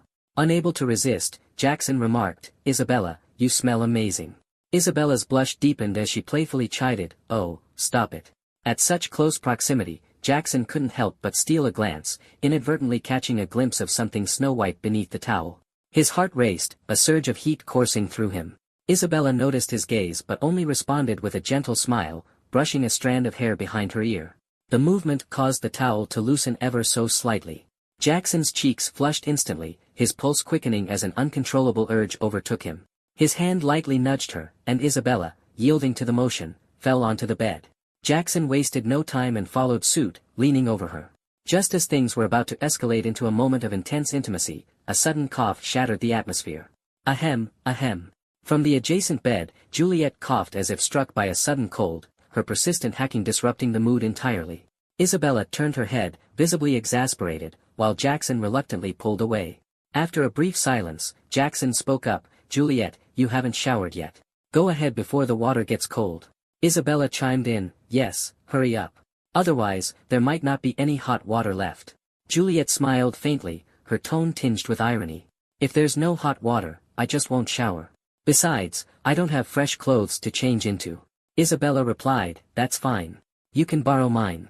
Juliet shook her head, tucking herself under the covers. "No, it's okay. I'm too tired. Besides, those clothes were picked out by Jackson for you. I wouldn't dare wear them. Anyway, if there's nothing more, could you turn off the light? I'm going to sleep now." Jackson sighed in resignation as the room was plunged into darkness. The three of them lay in silence, the stillness so profound that even their faint breaths could be heard. Yet, sleep eluded Jackson. His body was tense, his muscles taut with unease. Suddenly, Isabella shifted closer, wrapping her arms around Jackson's as if clinging to a plush toy. Jackson tilted his head slightly, noticing her closed eyes. Had she fallen asleep? Just as he was pondering this, he felt a gentle tug on his arm. His heart skipped a beat as he tentatively asked, "Isabella, are you awake?" Isabella's lashes fluttered ever so slightly, her throat tightening before she whispered, "Go ahead, just do it." A harmless yet intoxicating impulse surged through Jackson, clouding his judgment. Meanwhile, Juliet, who had been on the verge of sleep, was startled awake by the faint commotion. She turned her head in disbelief, her gaze falling on the silhouettes entwined under the dim moonlight. A complex mix of emotions welled up within her. What she hadn't anticipated was the sudden noise from upstairs, a rhythmic thumping that grew louder and more insistent. Juliet's expression turned to one of bewildered horror, feeling as though she were surrounded. Despite his loss of self-control, Jackson, too, caught wind of the sounds from above. A competitive fire ignited within him. As the noises intensified, Juliet pressed her hands over her ears in vain, realizing she had somehow become an unwilling participant in this strange contest. Upstairs, in room 502, a young man finally set down his jump rope, his chest heaving from exertion. Wiping the sweat from his brow, he listened to the noise from below and mused, "Ha! Looks like he won this round. Truly, there's always someone better out there. Tomorrow, I must pay him a personal visit." The next morning, Jackson groggily opened his eyes, finding Isabella nestled in his arms. A satisfied smile played on his lips as he considered dozing off for a while longer. Knock, knock, knock. A rhythmic knocking at the door shattered the peace. Jackson was tempted to ignore it, especially since Juliet had barely slept all night and was now snoring softly. But the knocking grew louder and more insistent. Isabella stirred slightly and murmured, "Jackson, can you get the door? Make them stop knocking." With a resigned sigh, Jackson sat up, grumbling as he slipped into a pair of shorts and flip-flops. "I'm coming, stop knocking already." Opening the door, he muttered, "It's not even noon yet. Checkout time is at 12, isn't it?" His irritation turned to confusion as he saw a cheerful, stocky young man standing there. "Who are you, and why are you knocking so early?" The stranger scratched the back of his head sheepishly. "Sorry about that. I just couldn't wait. I wanted to ask you something." "Ask me something?" Jackson squinted, still half asleep. "What do you want?" The young man grinned awkwardly. "Well, last night, I couldn't help but overhear your activities." Jackson coughed awkwardly, his face reddening. "And? Isn't that normal? To be honest, the young man confessed, I was having a little competition of my own last night, and I lost miserably. His head drooped in defeat. Hearing this, Jackson couldn't help but puff out his chest, a smug grin spreading across his face. Ha! Honestly, I was only operating at 70% last night. He added, don't take it too hard. Talent plays a big role, but with enough hard work, you might just catch up to me someday. The young man's eyes lit up with determination. All right, brother, can you teach me how to improve my stamina and frequency? The frequency last night was just too fast. I've never seen anything like it, said Bai Xia, astonished. Jackson's face twitched involuntarily, and he froze. Teach? You've never seen such a fast frequency. Seeing no response from Jackson, Bai Xia dropped to one knee, clasping his fists in supplication. Bro, I'm begging you, teach me. I really want to improve. Jackson's eyes widened in alarm. Don't do that. You're scaring me. He hurriedly helped Bai Xia back to his feet. I'm just a beginner too. Last night was my first time, Jackson stammered. Bai Xia stared at him in disbelief, his expression awkward. Really? If it wasn't my first time, let the heavens strike me down this instant. Jackson continued, raising his hand as if swearing an oath. Only then did Bai Xia reluctantly back off, turning away with a sense of disappointment. Jackson let out a sigh of relief and was about to shut the door to go back to sleep when Bai Xia's hand suddenly stopped it. Bro, I've made myself so clear. What else do you want? Bai Xia pleaded. Let's exchange contact info, please. We can share tips and improve together. Jackson couldn't take it anymore and shoved him out the door, shouting angrily, get lost. If you don't leave, I'll make sure you regret it. Bai Xia looked hurt, staring at the closed door, utterly confused by Jackson's strong reaction. Eventually, he left. Jackson, still shaken, patted his chest to calm down. What a lunatic. Suddenly, he remembered that Bai Xia had grabbed his hand earlier. Ugh. He immediately rushed to the bathroom to wash his hands. When he finally climbed back into bed and cuddled Isabella, realization dawned upon him. Bai Xia was interested in her. After all, she was his woman. Jackson silently vowed that if he ever encountered Bai Xia again, he'd teach him a lesson. By noon, the three of them took a taxi back to campus since Jackson had an afternoon class. After last night's date, Isabella's affection level had reached 87, and he had charged her up not once, but 7 times. Jackson still felt a dull ache in his waist and recalled spending $1 million on her last night, soon to be cashed out as a massive payout. After a quick lunch, Jackson hurried to class but still ended up arriving late. Bending slightly, he apologized, sorry, Professor, I got delayed in the restroom. Professor Sun took off his glasses and asked, what's your name, young man? Thinking he was about to lose participation points, Jackson quickly pleaded, Professor Sun, please don't deduct my grade. Give me another chance. Before he could finish, a group of tall, burly men surrounded him. The men wore red armbands emblazoned with the school's emblem. The leader, a short man barely over 5 feet tall, had a face covered in acne scars. He had to lift his chin to meet Jackson's gaze. Smiling, are we? He sneered, his face darkening as he stepped closer. Quickly, Jackson put on an innocent expression. I wasn't laughing. I just thought of something happy. Seeing the leader's skepticism, he swiftly asked, why have you guys brought me here? The leader's face grew grim as he tossed a phone onto the table. Jackson glanced at it and froze. It was a photo of him and Violet, posted on the campus confession wall.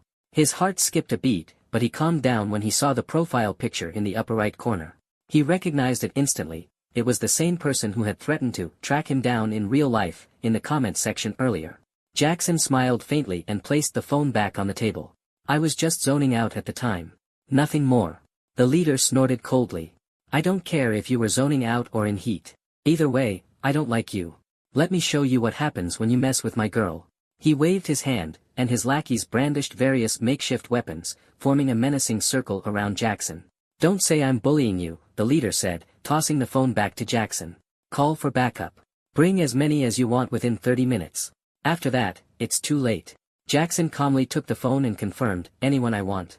Anyone, the leader replied confidently. You sure? Stop wasting time. Are you calling or not? The leader reached out, trying to snatch the phone.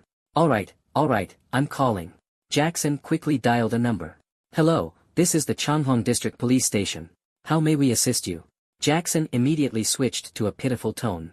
Brother, I've been dragged into a dark room on campus and am about to get beaten up. Sir, are you in trouble right now? Yes. They even insulted you, saying you're useless and always hide when you see them. The leader's face darkened, and he lunged to slap Jackson, but he misjudged the distance and ended up sprawled across the table. Jackson dramatically screamed into the phone, "They've already started beating me. Hurry and send help." 20 minutes later, a panicked lackey burst into the room. "Boss, bad news," he shouted, startling the leader so much that he accidentally nicked himself with his own weapon. "Bad news, my ass," the leader growled. The lackey was nearly in tears. "There are cops and teachers everywhere outside." The leader's face turned ashen as he realized Jackson's trick. You have no honor. Why would I play fair with thugs like you?" Jackson sneered. "Besides, you were the one who started this nonsense. Why kidnap me in the first place?" Jackson crossed his legs triumphantly as the leader's face turned beet red. "Damn it. I've basically tied up my own demise," the leader cursed. Jackson looked at him with disdain. "Oh, please. Don't flatter yourself. I wouldn't want someone like you as a son." You. The leader tried to retort, but his lackeys quickly restrained him. "Calm down, boss. If we hit him now, it'll only confirm our guilt. We need to run." One of the lackeys hoisted the leader onto his shoulder and bolted. "Seriously? You think you can take me on?" Jackson dusted himself off and slipped out through the back door. Without concrete evidence, there was no way to bring the leader to justice. Jackson decided to settle the score privately. Revenge is a dish best served cold, after all. He'd wait for the right moment. Pulling out his phone, he made a call. "Kieran, want to grab some barbecue tonight?" Once Kieran agreed, he received a message from an online friend. "Notifox, hey, are you free? Want to play a couple of games?" With nothing better to do, Jackson agreed and returned to his dorm to play comfortably. But his focus wasn't on the game, it was on chatting with the mysterious online friend. Her voice reminded him of a celebrity he liked. However, this friend was oddly secretive. She had initiated contact with Jackson on WeChat but refused to share her name or let him see her posts, as though she had something to hide. During their third game, she suddenly disconnected again. "I have to go. Sorry," she messaged abruptly. Jackson hadn't even had time to respond when a notification popped up. "She has exited the game." He lost his gaming partner. After finishing the current round, he started binge-watching the trending series Hunter of the Water. The show was about the battle between police and drug traffickers. The actor playing the drug lord was exceptionally talented, pulling Jackson deep into the story. But when the camera shifted to the protagonist, the unbearable acting left Jackson unable to hit the fast-forward button.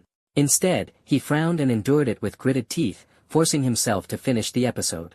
As dusk fell, Jackson stretched lazily, ready to head out to meet Kieran. After finding a barbecue spot, he immediately sent the location to Kieran. Just as the food was served, a familiar figure appeared at the door. Jackson waved with a smile. "Kieran, over here." Kieran walked briskly over and asked, "What's going on? Did something good happen? Did you win the lottery? Or has your dad decided to stop pretending and finally be generous, treating me to barbecue tonight?" Jackson grinned and poured the beer to the brim. "The good news will come soon, but today I called you out mainly to borrow some money." The moment Kieran heard, "borrow money," he put down his glass with a string of curses. "I knew you were up to no good. If I'd known, I wouldn't have come." "Don't leave. I really have an urgent matter." Jackson quickly pulled him back. Kieran turned back, exasperated. "You punk, every day you have some urgent matter. You still haven't paid back what you borrowed last time. This time will absolutely be the last. I'll pay you back soon, tenfold even." Seeing that Kieran was still reluctant, Jackson put on a pitiful expression, raising 3 fingers in a vow. "I swear, if I lie to you, may lightning strike me down." Just as he finished speaking, a purple flash lit up outside the door, followed by a deafening crash. The large tree outside the barbecue shop toppled with a roar, leaves scattering and dust flying everywhere. Jackson, recovering from the shock, patted his chest. "Well, I've made my point. So, are you lending me the money or not?" Kieran sighed and reluctantly pulled out his phone to transfer money. "I must be cursed. This is the last time, got it?" Jackson nodded repeatedly. Of course. Think of this as an investment in me. I guarantee you'll see returns." Kieran scoffed, shaking his head as he sat down to grab some skewers. "Stop spending so much on women. Use it on yourself for once. That Lydia isn't worth it. I'm telling you for your own good." Jackson raised his glass for a toast, downing it in one gulp as he swallowed his past pains. "I haven't been in touch with her. Things are different now. I've grown. I know what I'm doing."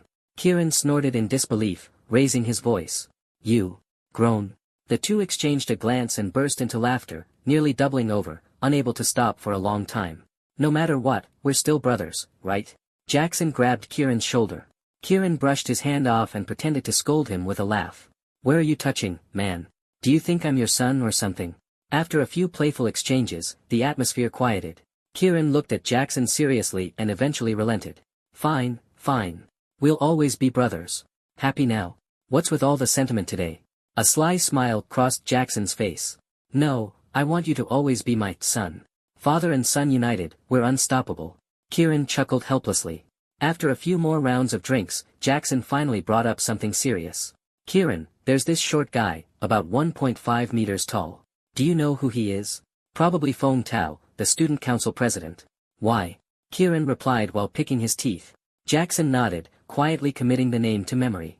Revenge was a dish best served cold. No reason. I've just been curious about him lately. Thought I'd ask.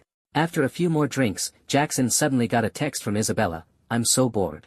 Can you come keep me company? Faced with the call of his goddess, Jackson was torn. On one hand, there was his brother, on the other, his goddess. The age-old dilemma of choosing between the two. In the end, he decided to go to her. It wasn't because of lust but rather the potential for increasing her affection points. The rewards tied to that, for cashback and future advantages, were crucial. And right now, rewards mattered to Jackson more than anything. Revenge required money, and tangible funds were key. He stood up and patted Kieran on the shoulder. Kieran, I've got something to take care of. You enjoy yourself here. I've got to go, Jackson said, but Kieran held him back reluctantly. We hardly ever get to hang out. Why leave so soon? Have a bit more to eat. I really have something urgent to do. Next time, I'll treat you to something even better. Kieran sighed. Alright, just be careful out there, okay? Got it. Jackson tightened his shoelaces, ready to leave. Before heading out, he reminded Kieran, don't forget to settle the bill. Kieran shot to his feet, spinning around, only to realize Jackson had already vanished. Jackson, you. He wanted to chase after him but was stopped by the barbecue vendor at the door. The vendor, his bald head tattooed and his expression fierce, held a pair of red-hot tongs dangerously close to Kieran's face, less than 20 centimeters away. Thankfully, Kieran stopped just in time, avoiding what could have been a nasty burn. The vendor, who looked every bit like a thug, glared at him menacingly. Kid, I've been watching you two for a while. Planning to dine and dash, huh? Kieran swallowed hard, forcing himself to stay calm. He pointed at the grill, stammering, I wasn't trying to run. I just wanted to order more. 3 more orders of chicken wings, chicken backs, and sausages, he added quickly. The vendor eyed him suspiciously. Kieran slowly backed away, returning to his seat with an innocent smile. But as he looked at the table full of skewers and the beer-stained floor, his heart bled. His wallet cried. The pain. This meal would easily cost $200 or $300. And with the money he'd just lent Jackson, he barely had $300 left to his name. This month, he'd be eating dirt for sure. Suddenly, he had an idea. He quickly pulled out his phone. Hey, Jack. Got time tonight? Let's grab some barbecue. It's been ages since we caught up. Meanwhile, after finding the barbecue spot, Jackson hopped on a shared bike, leisurely making his way to the agreed-upon bar. Suddenly, he felt a chill, as if someone, or something, was following him. Sure enough, upon closer observation, he noticed an Audi Q5 tailing him. What kind of era is this? Someone's actually tailing me? Jackson thought, deciding to find out who it was. He braked and stopped, and the Audi Q5 followed suit. Its window rolled down slowly, revealing a face as stunning as a goddess. Miss Serafina? Jackson was surprised. Mr. Su, what a coincidence. Serafina stepped out of the car and approached him. Yeah, quite the coincidence, Jackson said, glancing at the shared bike. Serafina's expression grew slightly peculiar. Why are you riding this? Jackson didn't catch her meaning at first and responded with a smile, what's wrong with riding this? It's not hard to learn. If you don't know how, I could teach you. Serafina's face stiffened momentarily as she thought to herself, her business performance was tied closely to client satisfaction. Keeping her high-profile clients happy was crucial. She considered Jackson an important client, so if he suggested teaching her, she couldn't just outright refuse. But when she glanced down at her short skirt, she hesitated. After a few seconds of inner conflict, Serafina ultimately declined. I'm not dressed appropriately for it today. Maybe next time. Jackson finally caught on and quickly apologized.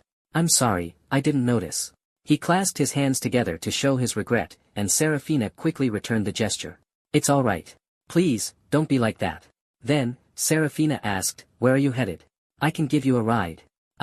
Never mind, I'll just ride my bike, Jackson replied.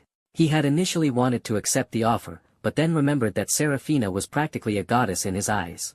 Gaining her favor was important to him. To maintain a good impression, he decided to decline.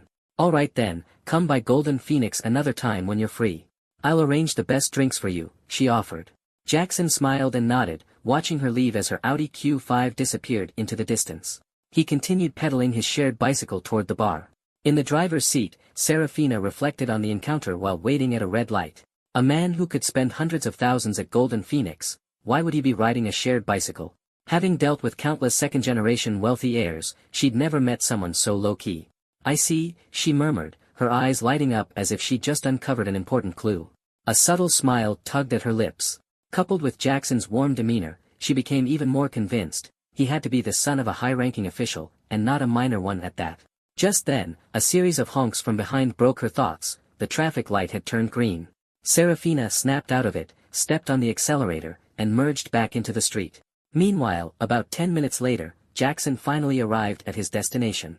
The bar's neon sign flashed in shades of suggestive pink, and two tall foreign security guards stood at the entrance.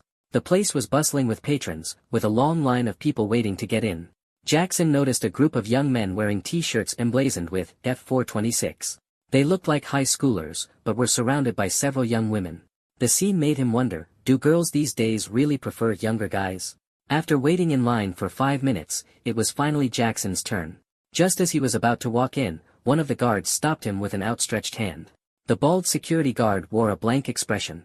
Jackson hesitated, unsure, was this some kind of greeting? Awkwardly, he shook the guard's hand and followed it with a brief hug. The guard froze, his face flushing slightly before gently pushing Jackson back. Ticket, the guard clarified. A ticket? You need a ticket to get in. Jackson was taken aback, but then recalled the QR code Isabella had sent him earlier. Could that have been his ticket? He pulled out his phone, showing the code to the guard, who scanned it and confirmed his entry. Returning the phone, the guard stepped aside to let him through. Jackson noticed a string of numbers had appeared in the input field on his phone screen. He stared at the guard in confusion. The guard made a gesture resembling the number 6 and mouthed something. Mouthing back, Jackson hesitantly asked, "Call me B." "Call me, baby?" the guard exclaimed, worried Jackson hadn't understood. To drive the point home, the guard blew him a kiss. Ugh. Jackson recoiled and bolted into the bar. Inside, a cacophony of pounding music, flashing neon lights, and a heady mix of alcohol and perfume assaulted his senses. The atmosphere was electric. The bar counter sparkled with an array of colorful cocktails, and bartenders worked skillfully to mix drinks.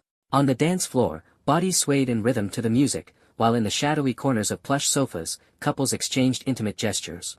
Closer inspection would reveal just how passionate some of these exchanges were. The overwhelming sights and sounds left Jackson stunned. In his 20 years of life, this was his first time in a bar, and it was far wilder than he had imagined. He stood frozen in place until Isabella approached him, waving her hand in front of his face. "What's wrong? I've been calling you, but you didn't respond." "Sorry," Jackson apologized. "It's just so noisy and dark here. I didn't notice." Isabella grabbed his hand. "Come on, our spot is over there." At their bar table, two men were already lounging on the sofa. Jackson turned to Isabella, who quickly explained, "I don't know these two." One of the seated men gave a low whistle, raising an eyebrow at Isabella. "Hey there, sweetheart. My buddy and I have been watching you for a while. You're quite the looker. That guy next to you, is he your little brother? How about we share this booth and have some fun?" As he spoke, he rose with a smirk, leaning in toward Isabella and reaching out to put an arm around her. Jackson instinctively blocked him, stepping in front of Isabella. The man's grin evaporated, and he barked angrily, "Kid, what's your deal?" Startled by the outburst, Jackson hesitated as the second man grabbed a beer bottle, ready to escalate. Fear pricked at Jackson's resolve, but retreating in front of Isabella was not an option. Feigning confidence, he waved at a nearby staff member. "Hey, can you come over here?" The staff member, a young man with a friendly smile, jogged over. "What's up? Need to order drinks? These two are bothering us at our booth. Can you handle it?" Jackson asked. The staffer glanced at the men, his smile faltering. Nervously, he suggested, "This is an open seating area. Maybe you could talk it out among yourselves." Jackson pressed, "What kind of booth guarantees we won't be disturbed?" After a moment's thought, the staffer replied, "We have premium booths over there. And on the second floor, we've got VIP booths with a higher minimum spend. If you want peace and quiet, there are private rooms on the third floor," he added. Initially considering a private room, Jackson changed his mind, thinking the bar's lively atmosphere, and its abundance of attractive women, was worth staying for. He opted for a VIP booth instead. Please upgrade us to a VIP booth. Thank you, Jackson requested. The staffer's demeanor brightened immediately. Right away. Follow me. He brusquely pushed aside the two troublemakers, showing no mercy. Jackson took Isabella's hand and led her up the staircase, turning back to stick his tongue out at the two men. They ground their teeth in frustration but could do nothing. Upstairs, the second floor offered a commanding view of the entire first floor. The VIP booths were much larger, almost doubled the size of those below. The staffer handed Jackson a menu with a grin. Sir, here's the menu. Just a reminder, the VIP booths have a minimum spend. How much is the minimum? Jackson asked curiously. The staffer held up his thumb and forefinger to form an 8. 8,888. The menu was surprisingly thin, just 2 pages, but the prices were steep. None of the drinks were under 3 digits, and the packages started at over 1,000. Jackson couldn't help but suspect this was a marketing tactic, with different menus prepared for different tiers of customers. 2 packages caught his eye, the Little Dragon set and the Big Dragon set. What are these? Jackson asked. Isabella explained, both are premium champagne packages featuring Armand de Brignac. The Little Dragon set includes 3 bottles in different colors, while the Big Dragon set has 5 bottles plus a special black gold edition. What does Armand de Brignac taste like? Jackson inquired. Blushing, Isabella shook her head. I've never tried it, so I don't know. The staffer, sensing Jackson's interest, eagerly added, Armand de Brignac is the drink of choice for the wealthy. It has a delicate flavor. On the first sip, you're greeted by a fresh burst of fruitiness, as if you're in a summer orchard. Then, subtle hints of vanilla and spices emerge. Enchanted by the description, Jackson couldn't resist. We'll take both sets. The young marketing guy was stunned, his face full of disbelief. He had initially thought Jackson would just order a modest, Little Dragon, package, but he hadn't expected such an extravagant move from him. Are you really going to order both packages? He stammered. Of course, Jackson replied casually, handing over the dragon card to the marketing guy. Oh, alright, I'll go prepare right away. The marketing guy quickly left. While waiting, Jackson noticed the table next to him was occupied by the mysterious F426 organization, the same group he had encountered earlier during the outside party. Their table was packed, with a male-to-female ratio of 1:3, which clearly indicated the group's substantial influence. Using his system's scanning feature, Jackson analyzed the women at their table. None of them had an attractiveness score above 85, and most of them were older, with some even in their 30s. Jackson mused to himself that while their charm wasn't bad, he was more interested in youthfulness. He tightened his grip on Isabella's waist, pulling her closer. Suddenly, the bar's music turned lively, with the bass booming loudly. Bang! The bar's lights went out, and when they came back on, all the spotlights were focused on Jackson's table. The blinding light momentarily disoriented Jackson, but through the haze, he saw a long procession heading toward him. Straining his eyes, he realized it was a group of bunny girls. They wore adorable bunny ears on their heads, black tight-fitting dresses, and had little bunny tails attached to their backs. The bunny girls swayed their hips as they carried trays and placards, circling the second floor before finally arriving at Jackson's booth. The entire bar was captivated by the spectacle. The MC's voice suddenly boomed through the sound system. Congratulations to our boss for ordering 1 Great Dragon package and 1 Little Dragon package. Let's hear some screams. At that moment, the LED screen on the first floor prominently displayed Jackson's name, with the character, Sue, taking the top spot. The dance floor erupted into cheers and shouts, and countless women downstairs threw flirtatious glances at Jackson. Feeling triumphant, Jackson stood up and waved in response. In his 20 years, he had never experienced being the center of attention like this. Big brother, can we join you for a drink?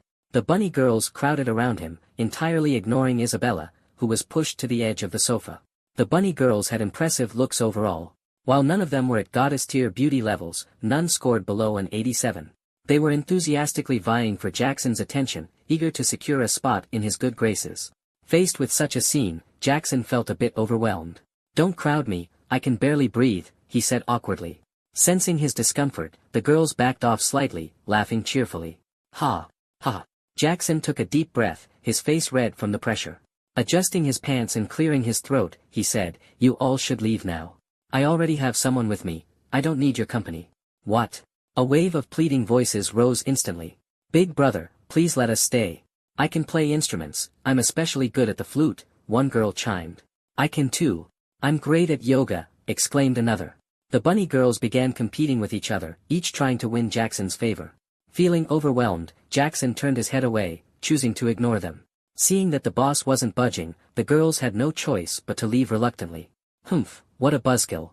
Seriously, do you think maybe the boss isn't capable? One of them whispered. Their chatter reached Jackson's ears, leaving him feeling exasperated. While he had the urge to prove himself right then and there, his rational side advised against it. Just then, the marketing guy returned upstairs.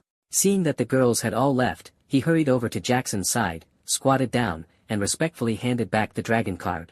Boss, were none of those girls to your liking? Should I bring you a fresh batch? Jackson shook his head. This isn't your concern.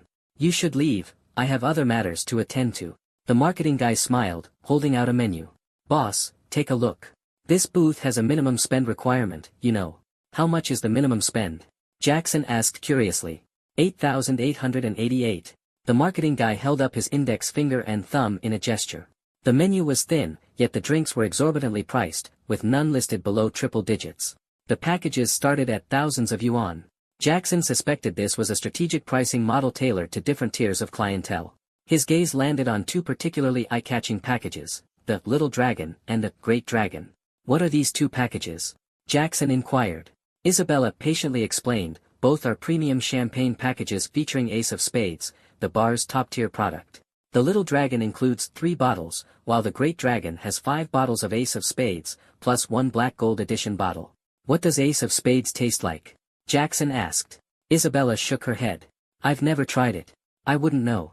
Seeing Jackson's interest in the packages, the marketing guy eagerly chimed in, Ace of Spades is the favorite of the affluent. Its flavor is refined, with a refreshing burst of fruity aroma upon the first sip. It's like being transported to an orchard. Jackson listened with intrigue. Alright, I'll take one of each package. The marketing guy was stunned, unable to believe Jackson's generosity. Are you really going to order both packages? He stammered again. Of course, Jackson said, handing over the dragon card. Oh, understood. I'll prepare them right away. The marketing guy rushed off. While waiting, Jackson noticed the neighboring table was occupied by the enigmatic F426 organization he had encountered earlier at the party. Their booth was fully packed, with a male-to-female ratio of 1:3, indicating the group's formidable presence. Using his system scan, Jackson realized that the women at their table had relatively low charm scores, with some even over 30 years old.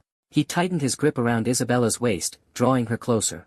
Suddenly, the bar's music shifted to a more intense rhythm, with the bass booming loudly. The lights dimmed momentarily, and when they came back on, all the spotlights shone directly on Jackson's table. The blinding light startled Jackson, and through the haze, he saw a procession of bunny girls heading toward him. They wore bunny ears, tight black dresses, and had little tails attached to their backs. The bunny girls swayed their hips as they carried placards and trays, circling the second floor before finally arriving at Jackson's booth. The entire bar was captivated by the scene. The MC's voice boomed, "Congratulations to our boss for ordering 1 Great Dragon package and 1 Little Dragon package. Let's hear some screams." The LED screen downstairs prominently displayed Jackson's name, causing the dance floor to erupt in cheers. Countless women downstairs threw flirtatious glances his way. Feeling triumphant, Jackson stood up and waved in response. In his 20 years, he had never been the center of attention like this. "Big brother, can we join you for a drink?" The bunny girls surrounded him, completely ignoring Isabella, who was pushed to the edge of the sofa. The bunny girls had impressive looks overall. While none were goddess-tier beauties, none scored below an 87. They eagerly competed for Jackson's attention, trying to secure the most favorable positions. Faced with such a scene, Jackson felt a bit overwhelmed. "Don't crowd me, I can barely breathe," he said awkwardly. The girls, catching the hint, moved away with playful laughter. "Did you think we'd stick around forever?" they teased. But the marketing guy behind the seats returned, noticing that all the girls had left. He leaned over anxiously and asked, "Boss, are you not satisfied with these girls? Should I bring in a new batch?" Jackson shook his head. "No need. Let's leave it at this for today." The marketing guy, however, seemed reinvigorated. "Got it, right away. A new batch." Pushing aside the 2 people blocking his way without hesitation, he darted off. Jackson grabbed Isabella's hand and headed up the stairs, turning back to make a playful face at the 2 men. The 2 were left glaring in frustration, clenching their teeth, but powerless to do anything. Once they reached the second floor, the view indeed opened up. Looking down, they could see the entirety of the first floor. The booths here were also much larger, almost double the size of those downstairs. As Jackson continued to enjoy the scene, he was suddenly enveloped by an unfamiliar feeling. Immersed in this atmosphere, he was caught off guard when Isabella turned to him, her expression unexpectedly serious. "Are you okay?" she asked, her brows slightly furrowed, concern evident in her voice. "I'm fine," Jackson replied with a smile, attempting to lighten the mood, though a vague unease lingered in his heart. "Good to hear," Isabella said, her tone lightening, though a trace of worry lingered beneath. Time slipped by amidst the bar's noisy bustle. Jackson felt the surrounding energy grow increasingly intense, as if everything was gearing up for the night ahead. He suddenly noticed a warm, sticky sensation in his palm. No wonder she'd been so forward tonight, she was clearly drunk. Her tolerance was embarrassingly low, even less than his own. Jackson withdrew his hand, giving it a sniff, only to find even her sweat carried a faint fragrance. By this time, Isabella had already composed herself. Before Jackson could fully process the situation, it was too late. He could only gently support her waist, moving in time with the rhythm. The bar remained lively, the loud music drowning out all other sounds. Half an hour later, Isabella collapsed into his arms, exhausted, her forehead glistening with sweat and her flushed face resembling someone fresh from a workout. Jackson, too, appeared somewhat fatigued, his eyes dim. After all, he'd already endured 7 rounds the previous night, and his body hadn't fully recovered. He needed to secure the strengthened soul and body reward soon, which would significantly enhance his physical condition. Once he did, no amount of exertion would be a problem, his only concern would be wear and tear on his tool, but that was a matter for another day. The two sat quietly for a while as Isabella gradually regained her composure and began adjusting her clothes. Fortunately, she was wearing a dress, which made it much easier. She started arranging the ace of spades on the table, preparing to take photos. After 10 minutes of fiddling, she finally found the perfect angle and then suggested taking a selfie with Jackson. Jackson smiled and made a victory V sign, but before she could snap the photo, he abruptly stood up, asking, "Isabella, are you okay?" She smiled faintly. "I'm fine. I just don't really like taking photos." She wrapped an arm around his neck, raising her phone again.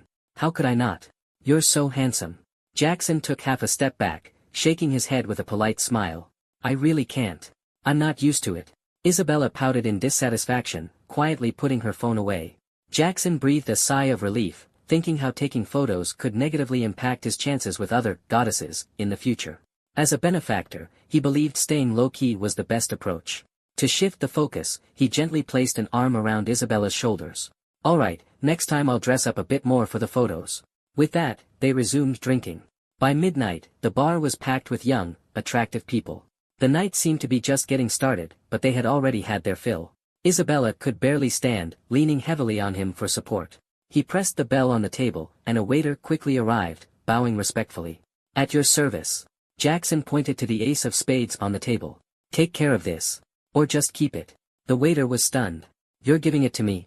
While it wasn't uncommon in bars for expensive drinks to be gifted, it was typically wealthy patrons giving them to hostesses, not to male waitstaff. The ace of spades was worth a small fortune, and this one bottle alone could net the waiter over 20,000 yuan. The waiter was so moved he nearly cried, repeatedly calling Jackson, "Dad." Jackson pulled out his phone, his tone cold. "Forget about discounts. From now on, stick to market prices, don't miss a single cent." The waiter quickly caught on and nodded eagerly. Jackson was already thinking about future visits with other goddesses. No discounts meant higher cashback, which was all part of his larger plan.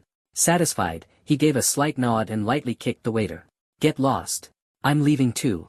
The waiter obediently rolled toward the stairs. The university dorms were no longer an option, so Jackson had to head out through the bar's back door. But the security shift had changed by then. When Jackson saw a familiar bald security guard, his heart sank. Keeping his head low, he tried to blend into the crowd and slip away. But the guard's sharp eyes immediately spotted him. "Hey, my sweet." Hearing that, Jackson knew he was in trouble. Turning around, he saw a massive figure barreling toward him, the ground trembling with every step. In desperation, Jackson shouted, "Nyo Bai." To his surprise, there was a response, "Dad, I'm here." The voice reached him before the person did. Nyo Bai threw himself at the bald guard, locking his arms around the man's waist, his eyes blazing. "You don't want to touch my father," he yelled, mixing English and Chinese. Then he turned to Jackson and shouted, "Dad, run." Seizing the chance, Jackson quickly escaped. Luckily, there was one last room available at a nearby hotel, a deluxe king room on the 5th floor, though there was no elevator. Thanks to the helpful receptionist, he managed to make it up. Otherwise, the night might have gone very differently. "Thank you." Jackson handed the receptionist 500 yuan bills. Since any expenses related to a goddess could be settled with his cashback system, he didn't hesitate. The receptionist blushed, casting him a shy glance before ultimately accepting the money. Once he placed Isabella on the bed, Jackson fetched some warm water to wipe her down. Suddenly, a hand rested on his. "Jackson, I feel so hot," Isabella murmured, her eyes half open, her breath laced with the scent of alcohol. Jackson gently touched her forehead. "Be good. Keep your clothes on, or you'll catch a cold." But she whined, "No. I can't sleep like this." She rolled around the bed, looking pitiful. "Fine." Jackson relented, complying with her request. A simple tug at the dress and a little adjustment, and it was done. Dresses were indeed convenient. Just as he was tucking her in, Isabella suddenly pulled him down. Losing his balance, he fell onto her. Their lips accidentally met, like two spaceships docking perfectly. Isabella initiated the kiss, but Jackson remained still, like a block of wood. He wasn't after this fleeting moment, he was waiting for her affection level to reach 90. That way, he could maximize his cashback. His plan was to splurge on a luxury car for Isabella, which he felt would be the ultimate expression of their connection. Isabella felt that she wasn't being proactive enough. She wrapped her arms around Jackson's neck, her legs entwined around his waist, twisting her body like a seductive serpent. However, Jackson pushed her away. "Isabella, calm down," he said. Her face was full of confusion. Why had he suddenly become so reserved? Unwilling to back down, Isabella launched another attack. She hugged him tightly from behind, her hands exploring his heated chest, her gaze electric. Jackson stood up, adjusted his collar, and cleared his throat lightly. "Let's call it a night. I just want to rest." Isabella was stunned. Something seemed to click in her mind, and she let out a disdainful laugh. "Humph, men really are all the same." Seeing the tear streaks on her face, Jackson reached out, intending to wipe them away, but she slapped his hand aside. "Don't touch me." His favorability score for her plummeted, dropping from 89 to 84. Isabella's icy demeanor, coupled with the resentment in her eyes, made him feel an uncomfortable sting, as if pricked by needles. Still, after 4 years of being the proverbial simp, Jackson had learned a thing or two about women's reactions. Though Isabella said no with her words, he could sense she still hoped for him to make a move. Without hesitation, he pulled her tightly into his arms. "Baby, don't be like this. I'm really tired. I just want to rest." Initially, she struggled like a pig being led to slaughter, but then, suddenly, a resolute glint flashed in her eyes, and she bit down on his wrist. Jackson froze, but he didn't let go. Instead, he held her even tighter. Isabella's heart raced. She suddenly felt warm liquid in her mouth, trickling down her throat. It was Jackson's blood. Shocked, she released him, her face filled with regret. "I'm sorry, I didn't mean to." Jackson frowned deeply but didn't blame her. "It's fine. I know you didn't mean it. It doesn't hurt at all." Isabella's tears flowed once more, and she sobbed in grievance. "Are you just playing with me? Are you bored now and don't want to touch me anymore?" Jackson was taken aback. He hadn't expected her to think this way. While it was true that his initial attraction to her was based on physical appearance, over time, his feelings had grown sincere. She was the first woman to bring warmth into his life. How could he possibly be tired of her so soon? He slowly raised his hand and, under Isabella's puzzled gaze, lightly flicked her forehead. "Silly girl, what on earth are you thinking?" His tone was gentle. "If I were bored of you, why would I bring you to a bar and then here to the hotel?" Isabella was momentarily stunned. Had she really misjudged him? "Baby, what's wrong? Why would you think I'm just playing with you?" Jackson asked with concern. Isabella's eyes brimmed with tears as she lowered her head, nervously biting her lip. Fueled by the courage of alcohol, she poured out everything that had been weighing on her. Before meeting Jackson, she had dated a wealthy heir who had coldly discarded her after sleeping with her, throwing money at her as if she were nothing more than a commoner to be ridiculed. Jackson had known about her past entanglement, but he hadn't expected her to confess so openly. Isabella avoided his gaze. "Jackson, would you mind my past?" she asked hesitantly. Jackson gently wiped away her tears. "Come on now, that's all in the past. You're my dearest, my baby. How could I possibly mind?" Isabella's favorability +1. Phew, the tension finally eased a bit. Jackson let out a wry smile. "Actually, I've been deceived before too, by a manipulative girl who toyed with me for 4 years. Isabella stopped crying and started listening attentively as he began sharing his story. Just then, a sudden knock came at the door. At this late hour, who could it be? Isabella quickly wrapped herself in the blanket while Jackson went to open the door. As the door creaked open, a slender, curvaceous woman appeared. It was Yuan, the receptionist from the front desk. She walked into the room with a playful smile. Brother, that sister must be asleep by now, right? She teased, lightly tapping Jackson's chest. Brother, you're so bold, sneaking around in a room like this. At that moment, Isabella abruptly threw off the blanket, her fury erupting as she grabbed Yuan by her hair. No wonder Jackson didn't want to touch me tonight, it's because of you, you little vixen. Yuan, caught off guard by the sudden attack, yelped and fought back in pain. You witch! I'll go bald if you keep pulling. The two women tussled on the bed, yanking at each other's hair and even tearing at clothing. Jackson stood frozen in place, dumbfounded.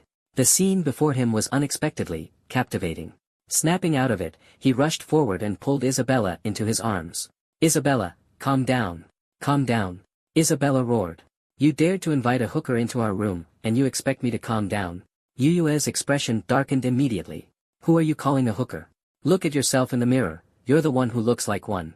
My job title is Sleep Companion, got it? Yue retorted. Isabella sneered.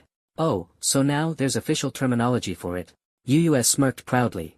We're just here to accompany our clients to sleep, ensuring they get high-quality rest. Jackson finally managed to get a word in. Stop arguing. This is all a misunderstanding. Why did you barge into our room out of nowhere? I didn't order this kind of service. Yue pulled out 5 crisp 100 yuan bills. Didn't you give me this? Jackson nodded. Yes, I did. She replied matter-of-factly, well then, I'm simply fulfilling my duty after payment. Isabella spun around in anger. You scumbag. You admitted it, and now you're trying to lie to me? No, it's not what you think. Still trying to deny it? Before he could explain further, a sudden, sharp pain shot through Jackson's groin as Isabella's knee found its mark. His body buckled, his face turning as white as a sheet as he clutched himself in agony. Yue looked at him coldly. Serves you right, trying to have fun while bringing your girlfriend along. Isabella quickly dressed, grabbed her bag, and stormed toward the door. Jackson, enduring the searing pain, stumbled after her. Isabella, don't go. I swear, I'm innocent. In the hallway, Isabella stopped, clenching her fists and muttering under her breath, why should I be the one to leave? Realizing something, she turned on her heel and marched back to the room. Bang! The door slammed shut, leaving Jackson staring at it, utterly dumbfounded. With no other choice, he dragged himself back to the door and knocked. The door opened briefly, only for Yue to be shoved out, her foot landing squarely on his hand. Jackson nearly passed out from the pain, his heart aching even more. His favorability score dropped further to 75. Yue looked at him apologetically. Boss, I'm so sorry. Jackson struggled to his feet, leaning against the wall. It's fine, it's fine. He refused Yue's attempt to return the 500 yuan, thinking that accepting it would only confirm the misunderstanding.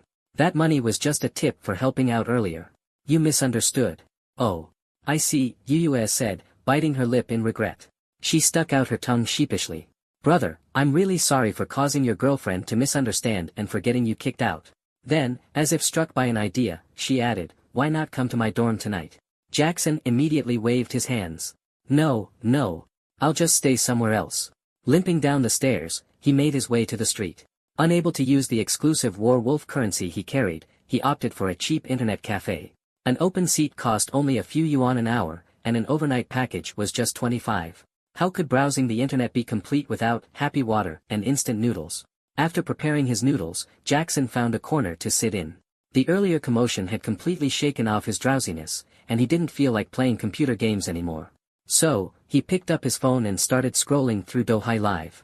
As everyone knows, Douhai is teeming with beautiful women. A thought popped into his head, with the internet being so advanced, finding a goddess should be a piece of cake, shouldn't it? Why bother with all the effort offline? And getting these online goddesses' contact information was simple enough, just send a few virtual gifts, and you could add them on WeChat. He began browsing through live streams one by one, discovering that almost every female streamer was stunningly beautiful without exception. Their delicate features exuded charm, and they wore outfits that were boldly seductive. Some donned kipayos slid up to the waist, some wore tight yoga pants, and others paired colorful, patterned stockings with their looks, making male viewers eager to send gifts and compete for the top spot on their leaderboards. But things weren't as simple as he imagined. When he activated the system's scanning function, it was like a magic mirror exposing these online demons for what they truly were. All the skin-smoothing and face-thinning filters were stripped away, and the glamorous dancing beauties reverted to their original forms, middle-aged women with sallow complexions, short statures, and spare tires around their waists. Name, Sloan, age, 49, height, 155 centimeters, weight, 70 kilograms, charm, 55, favorability, 0, recharge count, 988. The sight almost made Jackson spit out his mouthful of noodles. A plain middle-aged woman had been transformed by platform tech into a 178 centimeters dance instructor, with a profile description that was utterly fantastical. Sloane noticed a new viewer in her live stream and greeted him casually, "Welcome, happy little Soa, to my stream. Could you light up the free lantern in the top left corner?" She was quite experienced in streaming and assumed Jackson might be a big spender with a strong sense of vanity. "Brother, you're so funny, ha ha ha. Your little sis loves humorous guys like you. If you send me a Porsche gift, I'll invite you to join my exclusive fan group with special perks. It's filled with all the content you want to see," content he wanted to see. Just the thought of it made Jackson feel queasy. "Sorry, I'm really not into middle-aged ladies," he replied coolly before exiting the stream, leaving Sloane behind as he continued his search for his goddess. The earlier unpleasantness had left a bad taste in his mouth. He needed to find a truly beautiful streamer to make up for it, otherwise, every time he closed his eyes, he'd see Sloane instead. However, this journey wasn't as smooth as he imagined. He scrolled through dozens of live streams, but not a single host had a charm rating above 85. The appearances of the top streamers were utterly ruined, while the scores of smaller streamers were surprisingly higher. It seemed their downfall wasn't due to their looks but rather their lack of gimmicks.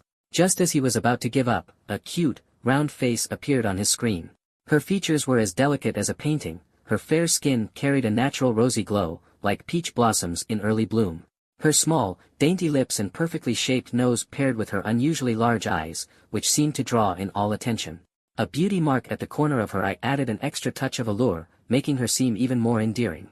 Her short, glossy black hair was slightly curled, bouncing playfully around her ears like a lively little elf. A few stray locks fell across her forehead, adding an extra layer of innocence and charm, with just a hint of adorableness. Her outfit was equally unique, a loose martial arts uniform resembling a taekwondo outfit, though even looser and with a larger neckline. Despite the bagginess of her clothing, it couldn't completely hide her stunning figure. Her curves faintly peeked through, exuding a mix of cuteness and elegance that made one want to draw closer for a better look. Name, Avery. Age, 21. Height, 168 centimeters. Weight, 65 kilograms. Occupation, college student/member of Sioux City Women's Judo Team. Specialty, Judo. Charm, 95. Favorability, 0. Recharge count, 0. Strategy reward, time rewind. Total amount spent, 0. Heaven never lets down the persistent. Jackson had finally found his goddess. Filled with excitement, he downed the rest of his noodle broth in one gulp. When he noticed the strategy reward was time rewind, he could hardly believe his eyes. Such a powerful and lucrative reward. Time rewind. Upon use, this ability reverses the passage of time, allowing your consciousness to travel back to a moment in the past, up to 3 days prior. This girl was a must-have. It seemed the rewards for successful strategies were random and not directly tied to charm value. The last time he encountered a goddess with a high charm score, Violet, the reward was merely a bodyguard summoning tool. The live stream wasn't crowded, with only a 2-digit viewer count. People were even leaving intermittently. It was a stark contrast between the bustling streams of scammers and the quiet streams of genuine goddesses. Avery greeted warmly, "Welcome, happy little Soa, to my stream. Please do me a small favor and hit the follow button." Jackson was over the moon and immediately clicked follow. Favorability from Avery +10. Avery seemed a little surprised. Seeing someone actually listen to her request, she began using some live streaming phrases she had learned the previous day. "Brother, why not join the fan club? It's only 10 cents, but Jackson didn't respond to her plea because he was busy reloading his account, thinking that 10 cents was far too little to win over his goddess. When he didn't react, Avery's eyes dimmed slightly, and she continued explaining judo techniques to her viewers.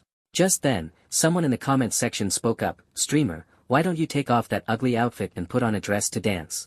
If you make me happy, I'll send a helicopter gift." This person's account level wasn't low, and they seemed quite confident. Avery's expression froze for a moment, looking visibly uncomfortable. "Sorry, I don't know how to dance. But I can demonstrate a few judo moves for you." "How about that?" she replied, standing up and preparing to fetch her practice dummy.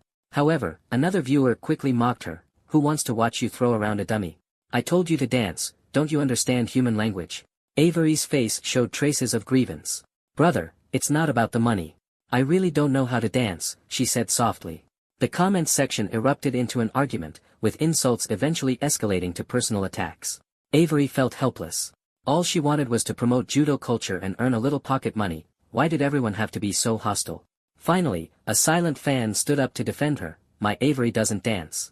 If you want to see that, go find another streamer.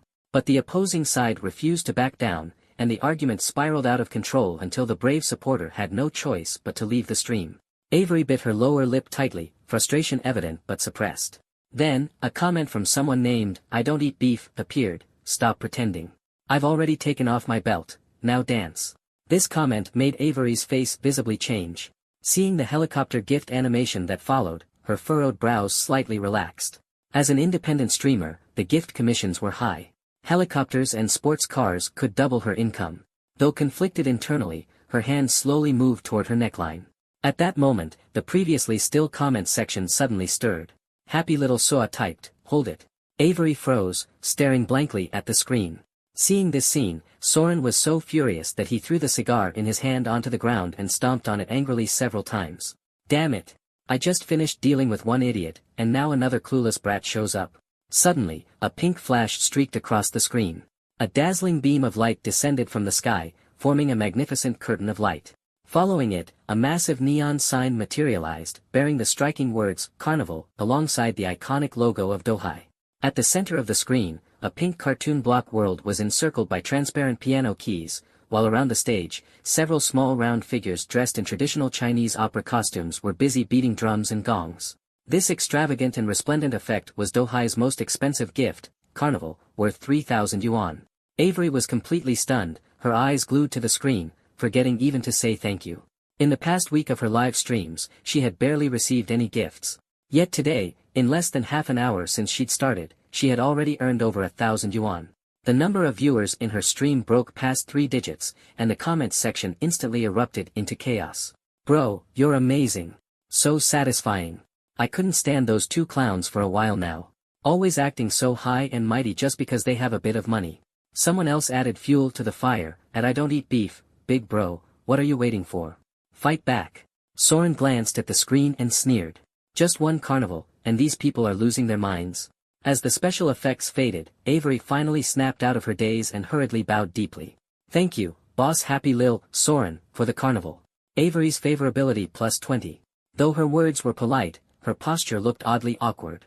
After bowing, she slightly spread her legs and adopted a ready-to-fight stance, as if preparing to throw down. Realizing how strange it looked, Avery quickly stuck out her tongue in embarrassment. Oops, sorry about that. Muscle memory kicked in. At that moment, Jackson made a request in the comments section. His chat bubble turned a conspicuous shade of yellow, making it stand out. Happy Lil, Soren, make me a mod. I'll take out the trash in the chat. Soren's anger flared up again when he saw this message. He knew full well that the trash Jackson referred to was him. Relighting a cigar, Soren thought to himself, you wanna play, huh? Fine, I've got all the time in the world to play with you. His fingers flew across the screen, and suddenly, an even grander special effect unfolded. A brilliant light streaked across the sky, shooting straight into the heavens. Moments later, 5 massive rockets roared up from the bottom of the screen, spewing fierce flames as if they could ignite the entire live stream. Avery's eyes widened once more, and she drew in a sharp breath. 5 rockets, a dream castle, and how much is all this worth in tips? She was too overwhelmed to keep count. The comment section, which had been boiling over moments earlier, fell into stunned silence as everyone marveled at Soren's extravagance. Avery's cheeks flushed a deeper red than usual, glowing like a ripe apple. Her rapid breaths were almost audible, and with each inhale and exhale, her striking figure seemed to subtly shift in and out of focus. Sitting back on his sofa, Soren smugly crossed one leg over the other and took a deep drag from his cigar. You think you can go up against me, Soren? You don't have what it takes. The comment section's tension escalated immediately. At Happy Lil, Soren, bro, he practically called you out. You gonna take that lying down? At Happy Lil, Soren, crush him already. Of course, some more rational viewers tried to intervene. At Happy Lil, Soren, don't let them get to you. Don't overspend and end up broke for the month. Seeing this comment, Avery seemed to realize something, and her heart tightened. Jackson's account had been at level 1 before he started sending gifts. He hadn't said much in the chat, only posting a question mark and, make me a mod so I can help you deal with the trash. Clearly, he wasn't someone who regularly sent gifts and was more of a lurker. The more Avery thought about it, the more plausible it seemed, and she quickly grew anxious. Brother Lil, Soren, Avery is truly grateful for your gifts, but please don't send any more. Don't let a moment of impulse make you spend all your savings. Avery isn't worth it. As she spoke, her eyes began to glisten with tears, appearing genuinely moved. Meanwhile, on the other side of the screen, Jackson's expression was one of utter confusion, confused face. I don't eat beef, stop saying that. Just give me mod privileges already, and I'll kick him out. That way, you won't have to worry anymore. Two birds with one stone. Jackson had been annoyed by those two troublemakers earlier, but hearing Avery's misunderstanding now made him chuckle. The real fun was just getting started. Happy Lil, Soren, heads up, folks. High energy moment incoming. If you're not wearing sunglasses, better grab them now, or turn down your screen brightness. After sending that message, Jackson put down his phone, cracked his knuckles, stretched his neck, and got ready. Then, he began furiously tapping the screen. Happy Lil, Soren sent Carnival X1. Happy Lil, Soren sent Carnival X2. Happy Lil, Soren sent Carnival X3. The most dramatic way to make a statement. Spam gifts, of course. And for Jackson, this was also the most cost-effective option. Sending one carnival to his goddess only cost him how much? 3 cents. He decided to start with 100 of them. It was no more than the cost of an overnight net cafe session with instant noodles. The viewers in the small live stream of just a few hundred people were stunned by the barrage of gifts. The unusual activity even caught the attention of Dohai's back-end tech team. Boss, a small live stream with less than 1,000 viewers seems to have attracted a big spender. Someone's been spamming carnivals, already more than 20, and they're still going. The supervisor adjusted his glasses, his expression serious. Direct 1,000 viewers to this stream immediately. If it performs well, push another 5,000. On Dohai's app, thousands of users swiped through videos every second. Within moments, countless viewers stumbled upon Avery's stream. Seeing the flood of special effects, they couldn't help but click in. Viewer numbers skyrocketed, breaking past 1,000 in seconds and rapidly approaching 10,000. The comments section was bustling, but the overwhelming gift effects drowned out most of the chatter. 1,005, 3,000, 4,005. Who said money doesn't fall from the sky? This was proof it could. Avery's eyes glazed over, her soft pink lips parting slightly in astonishment as she froze in place. Soren was equally dumbfounded, his jaw hanging open in disbelief. Even his lackey, nicknamed Sofa Leech, panicked. His real name was Xia Hongbin, a devoted follower of Soren and a notorious trash talker from the Tzuan region. Quietly, he began deleting all the insulting essays he had previously directed at Jackson, thinking to himself, anyone who can afford this many carnivals is no ordinary person. Better not provoke him. My arm's out of shape. It's been too long since I worked out my Thunderbolt arm. I can't keep up this speed. Jackson shook his sore fingers, jumped onto his chair, and resumed his furious tapping. Happy Lil, Soren sent Carnival X88. Happy Lil, Soren sent Carnival X89. Happy Lil, Soren sent Carnival X90. The viewers in the live stream spontaneously began counting, while Avery widened her eyes and held her breath. Happy Little So has sent a Carnival X100. In just 42 seconds, 100 carnivals were successfully sent. Jackson slumped back into his gaming chair, his fingers still twitching uncontrollably. He thought to himself, looks like I need to train harder, but now that I have the Wolf Warrior system, I don't even need to practice on my own. How annoying. Avery's favorability plus 30. Ha!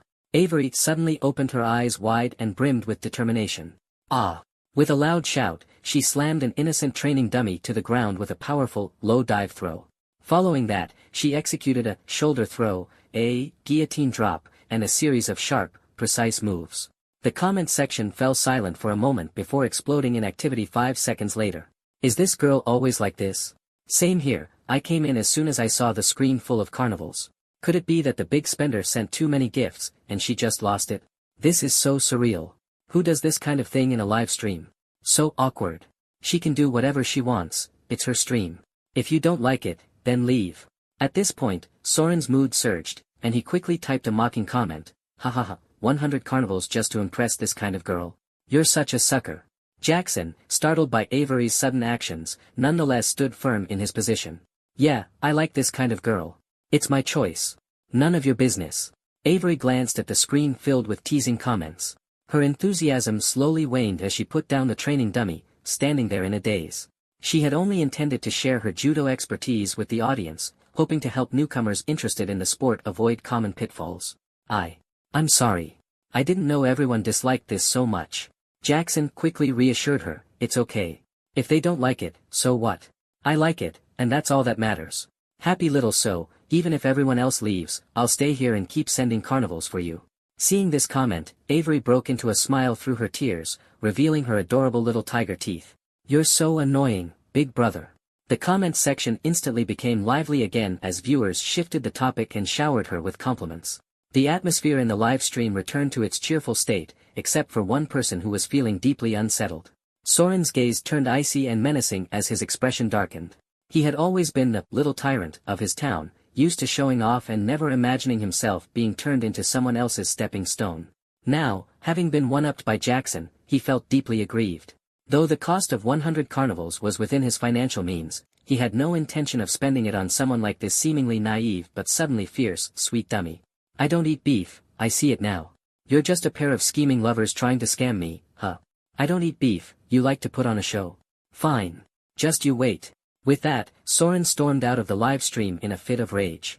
His loyal lackey, Xia Hongbin, immediately followed him. Jackson paid no mind to Soren's threats, but Avery did. Her cheeks puffed up in anger as she fumed, who are you calling a dog? You've been insulting people this whole time, so you're the real dog here. Sensing an opportunity to tease her, Jackson quickly chimed in, exactly. We're a divine couple, full of love and harmony. Big brother you. Avery's cheeks flushed red in an instant, leaving her both flustered and speechless. The comments section erupted with cheers and teasing. Oh, boss, well done. Congrats on winning over the streamer. Boss, you've spent so much on gifts. Isn't it time the streamer showed some appreciation? Exactly, at least show some gratitude. Come on, give the boss a dance. Faced with the colorful barrage of comments, Avery felt deeply conflicted. The other party had spent hundreds of thousands on gifts, and she did feel the need to express her gratitude. But how? Unlike other streamers, she couldn't sing or dance, all her time had been dedicated to judo. Yet, it seemed the audience wasn't interested in judo. Nervously, she gripped the edge of her GI. At that moment, Soren re-entered the live stream. Do you dare to do a PK match with me? Avery had never done a PK before and already had a poor impression of Soren, so she flatly refused. I'm not interested. Go find someone else. But Soren was relentless, having made up his mind to humiliate them both tonight. What's the matter? Are you too scared, or is your dog boyfriend too scared? This blatant provocation instantly ignited the comment section. Viewers began urging Avery to accept the challenge. Streamer, just accept it. I can't stand this anymore. Fight him. Isn't the big boss here to back you up? What's there to fear? Exactly, and we're here too. I'll send a few likes to help out if needed. Avery wanted to kick him out and end this farce, but she discovered that his account level was too high for her to ban him. A PK? Interesting. When it came to gift battles, she had never feared anyone. As long as she remained the goddess, Jackson had nothing to worry about. Happy little so, Avery, do you trust me? His message stood out prominently in the comments section, catching Avery's eye instantly. Without hesitation, she replied, of course I trust you. Happy little so, then do it. We have nothing to fear. Those 6 simple words gave her immense confidence. Avery hesitated for a few seconds before finally agreeing, all right. I accept the PK. Seeing this, Soren smirked with satisfaction. The streamer he had invited wasn't just anyone, she was a top-tier creator in her niche, boasting over 1 million followers. Each of her streams drew more than 100,000 viewers, with gifts flooding in constantly. I don't eat beef, fine, just you wait. I'm bringing reinforcements. Before long, Avery received the PK request. Upon accepting, a flamboyantly dressed woman with exaggerated makeup filled half the screen. Her face was ghostly pale, as if coated in lime, with a sharp, pointed chin and a fierce expression. The moment she appeared, she began hurling insults without restraint. You little vixen. How dare you disrespect my boss? What are you hiding for? What skills do you even have? Sit down. At your age, instead of studying, are you trying to seduce my boss with that figure? Ridiculous. Avery's face froze in shock, clearly frightened by the sudden onslaught. Jackson quickly reminded her to mute the other side. Having never done a PK before, Avery fumbled with a few buttons before finally muting the opponent. Many viewers, unable to bear the harsh insults, left the stream in disgust. But Jackson wasn't worried. Even with beauty filters, makeup, and tech enhancements, all it took was his Demon Mirror feature to reveal the opponent's true form. Name, Ember. Age, 45. Height, 160 centimeters. Weight, 70 kilograms. Charm, 50. Favorability, 0. Charge count, 766. The Dohai platform was quickly turning into a haven for middle-aged women. Despite being 45 years old, Ember managed to present herself as a youthful 23-year-old, thanks to the arsenal of filters and effects at her disposal. Before the PK began, Jackson exited Avery's live stream to observe the opposing camp. Happy Little So has left the live stream. The comments section immediately became restless. Little Grass can't sleep. Could it be that the boss ran away after seeing that the opponent is a big streamer? No way, maybe the boss's phone froze, and he had to leave and come back. What are you even thinking? The boss's phone lagging? I bet he chickened out and ran away. The audience buzzed with speculation. Most were convinced that Jackson had fled out of fear. After all, the opponent was formidable. Running before the match began seemed understandable. Despite the unease among her viewers, Avery's expression remained exceptionally determined. As Jackson entered Ember's live stream, she immediately took notice of him. Soren had already messaged her on WeChat, explaining the situation. For someone to spend 300,000 yuan in less than a minute for a small streamer, his financial backing must be extraordinary. Ember flashed a dazzling smile and greeted him warmly. Welcome, boss. So happy to see you here, manhwa. But in Jackson's eyes, the person cooing at him was an oily, overweight woman. Her exaggerated lips seemed to leap off the screen, startling him so much that he instinctively turned his phone off, nearly spitting out the instant noodles he had just eaten. Forget it, forget it. I'd better disable the scan function, otherwise, I won't survive this. After reactivating his phone, Jackson got straight to the point. Happy Little So, a simple duel is too boring. How about we add some stakes? Seeing the message, Soren sneered and quickly typed a response. I don't eat beef, sure, what's the bet? Jackson's eyes gleamed mischievously as a sly grin spread across his face. He proposed, if I lose, you can do whatever you want with me. But if I win, your streamer has to turn off her beauty filters. The comments section erupted. Everyone knew that for many female streamers, turning off their beauty filters would be catastrophic. But Soren didn't seem to care. He had video chatted with Ember before and believed she looked about the same in real life as she did on stream. What he underestimated, however, was the magic of modern technology. I don't eat beef, fine by me. But I have one condition. Happy Little So, what's that? I don't eat beef, the bet has to include your girlfriend too. Jackson considered it for a moment before agreeing. With the support of his Wolf Warrior coins, he felt confident about his chances. Besides, Avery wasn't actually his girlfriend. Even if he lost, he could deflect the consequences without affecting her. Upon seeing their conversation, Ember grew uneasy. She cleared her throat and said coquettishly, Brother How, turning off the filters is so unfair. Let's change the stakes. If I lose, I'll send you a photo or a video instead. But Soren dismissed her concerns. What's the big deal? Turning off filters isn't a problem. Trust my strength. With her sponsor insisting, Ember had no choice but to comply. After all, Soren had helped her grow from a few thousand followers to over 1 million. Once the preparations were complete, the PK began. The screen displayed 2 health bars, with Avery's team on the blue side. However, with Jackson still absent from her stream, many started doubting her chances, and even hired trolls began to appear. Aminos, we've been waiting forever, but the boss isn't back. How boring. Brother Ba, watching this small streamer get crushed is entertaining enough. Top-tier double-faced turtle, if she looks this bad with beauty filters on, imagine the horror when they're off. Avery frowned. I'm not even using beauty filters. Violet of Difficult Love, oh yeah. Try waving your hand in front of the camera then. Avery did as instructed, but the image remained unchanged. Still, the viewers wouldn't listen to her explanations and continued to criticize her. A sense of panic began to creep into Avery's heart. She regretted impulsively agreeing to the PK and started questioning whether Jackson had truly abandoned her at a critical moment. She scolded herself internally, how could I have been so naive to trust a stranger this much? Now, not only did she have to face the challenge of a top-tier streamer, but she also had to endure the backlash from the audience. Before long, the red team began showering Ember with gifts, while Avery's side remained silent. Her health bar quickly depleted as the opponent's wave points soared to 1 million, equivalent to 100,000 yuan. Finally, Jackson returned. His first words upon entering were, sorry, I was recharging just now. The gloom on Avery's face instantly lifted, replaced by a radiant smile. Seeing Jackson's return, the audience grew excited, anticipating a dramatic turn of events. Jackson sat down and got to work, nervously sending out a barrage of gifts. Avery's health bar recovered rapidly, even overtaking the red team. Soren frowned, muttering under his breath, so, he's finally stepping up.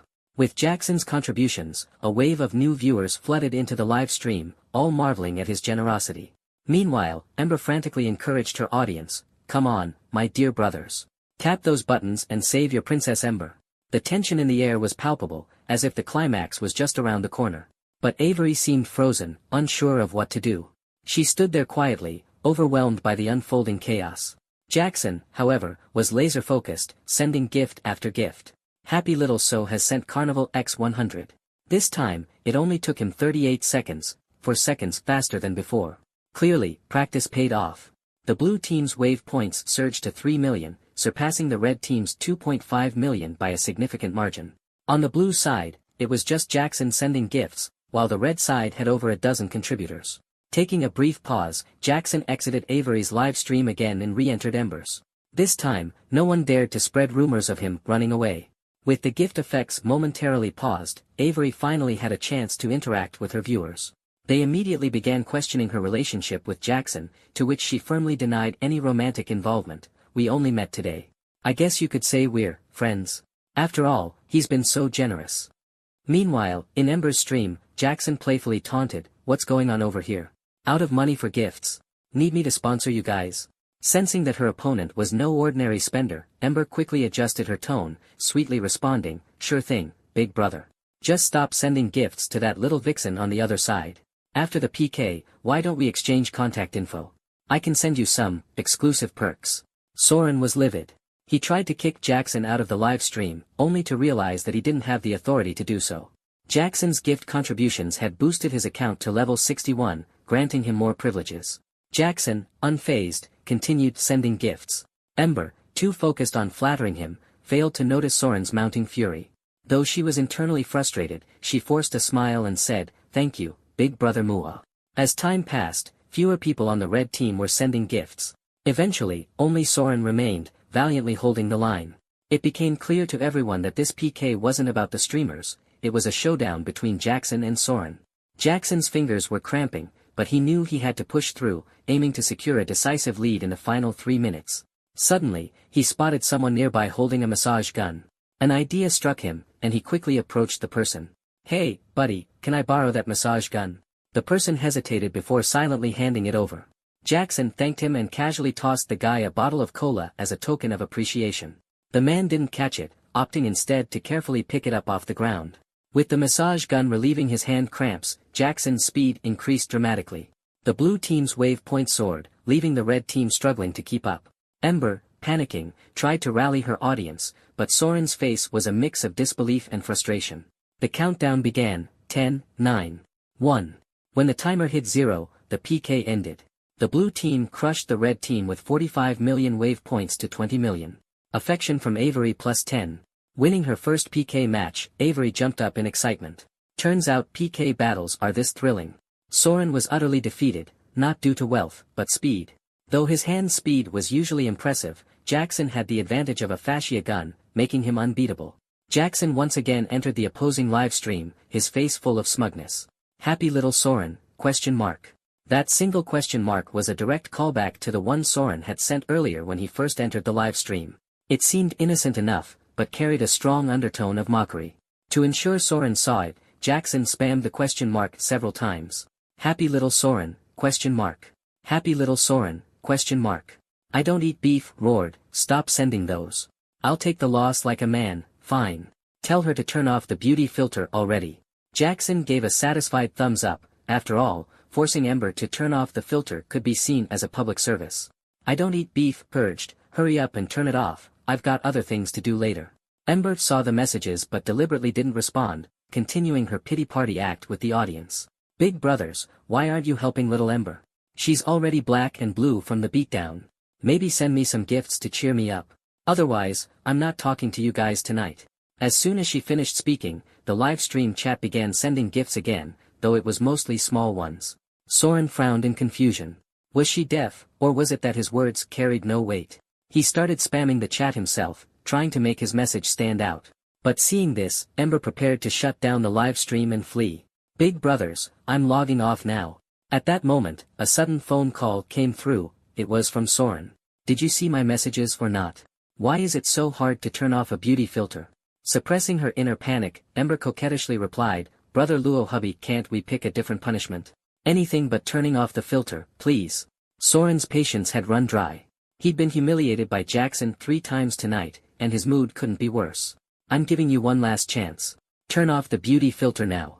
Or else. Soren gritted his teeth, his voice menacing. Ember shivered at the threat, thinking it was better to admit defeat and take the initiative to quit streaming rather than be forcibly exposed. Fine, big brother, but I have one tiny request. Soren, exasperated, snapped, spit it out already. Can you send me a consolation red envelope? What the? Soren nearly threw his phone in frustration but held back. Figuring he was the one who lost the PK, he thought, letting her ask for a red envelope isn't that big of a deal. Alright, I sent it. Take it and turn off the filter already, I've got things to do. Ember quickly accepted the red envelope, secretly delighted. She thought to herself, once I turn off the filter, this account is as good as dead. I'll transfer the money and delete the account later. Afterward, she walked up to the camera. Jackson, growing impatient, barked, how long does it take to turn off a beauty filter? Brothers, send those gifts. Ember's turning off her beauty filter now. The viewers in the chat began sending gifts again, eager to witness this moment. Alright, I'm turning it off now. Glancing at her earnings for the night, nearly 2 million, Ember decided it was time to bail. Imagining the outrage of the men she'd deceived once her real face was revealed, she couldn't help but chuckle. The moment she turned off her beauty filter, the face that appeared on screen left everyone stunned. The influencer face was gone, replaced by a pale, pockmarked visage with twisted features. The live stream fell into an eerie silence. Soren froze, his phone slipping from his hand with a thud. The comments section exploded. Crayon without little shin, who are you, and why are you here? Clown you are, I get it now, this is a magic trick, right? She's an actor. Gotham jokester, the entertainment value is off the charts. Fake idol, I took off my belt for this. I'm traumatized. The viewers refused to accept the reality in front of them. Meanwhile, a scruffy middle-aged man stared at the screen, grinning stupidly as he ran around telling people, that's Ember, she's my wife. Simultaneously, Avery's live stream was abuzz with activity. Ember's reveal was undoubtedly her swan song, drawing in countless viewers to witness the fallout. Soren, after several stunned seconds, snapped out of his daze and smashed his phone in rage, his eyes burning with murderous intent. He thought bitterly, I should have gone all in earlier. I already know Ember's address, finding her won't be hard. Ember hastily shut down her live stream, scrambling to pack her belongings and flee. But it was too late, Soren had already sent his men after her. The farce had reached its climax. Back in Avery's live stream, the viewer count surpassed 50,000 as everyone quietly watched Jackson recklessly showering her with gifts. Avery was a bit bewildered. The PK was over, why was Jackson still sending gifts? Could he be trying to buy her affection with money? Feeling uneasy, she softly reminded him, Brother So-So, the PK's over, you don't have to keep sending gifts. Jackson replied nonchalantly, it's fine. I know. Boss has sent so many gifts, you shouldn't call him brother anymore, you should call him daddy, a viewer joked. Avery hesitated. That's not appropriate. Then call me master, Jackson quipped casually, but was caught off guard when she actually said it aloud. His hands moved even faster on his phone, sending another 100 luxury gifts in under 30 seconds. Avery, realizing her slip of the tongue, blushed furiously, but decided that calling him master was still better than daddy. However, despite all the gifts, her affection meter didn't increase, which left Avery feeling puzzled. Meanwhile, her private messages had already hit 99 plus. Brother, can you come support me next time? I'll treat you to abalone. Brother, here's my location, come visit me at my place. I've got a cow farm. These obviously outlandish private messages were promptly ignored by Jackson, who shut off his inbox entirely. Returning the fascia gun to its owner, he glanced at their game ID, not a fox. It seemed familiar, but he couldn't recall where he'd seen it before. Guys, don't push her, Avery really doesn't know how to dance. Avery's soft and sweet voice snapped Jackson out of his thoughts. He returned to his seat as the comments section erupted again, urging her to dance for the audience. Yet, not a single gift was sent. Jackson found himself curious too. He wouldn't mind seeing her dance, after all, she had the figure for it. If she swapped her loose martial arts robe for a cropped tank top, the livestream's viewership would surely explode. Just a little dance. The chat was abuzz with enthusiasm. Avery took a deep breath, deciding to give it a try. She found an online tutorial and started mimicking the moves, shyly twisting her waist. Blushing, she asked, can I not change my outfit? The chat collectively disagreed, arguing that staying in her current attire lacked appeal. After some thought, Jackson suggested she tighten her robe with a belt to make it more form-fitting. He knew that with someone as bashful as Avery, it was better to take things slowly and ease her into it. Avery complied, grabbing a belt to cinch her robe, which immediately highlighted her curves. As the DJ music started, Avery began moving her hips, her motions becoming more fluid as her face grew increasingly flushed. The audience, captivated by her uncharacteristic boldness, began sending gifts to encourage her. They clamored for her to turn around, and Avery, following their requests, did so, finding relief in not having to face the camera directly. After twisting and turning for half a minute, Avery felt the psychological pressure mounting. She quickly returned to her seat and covered her face with a towel.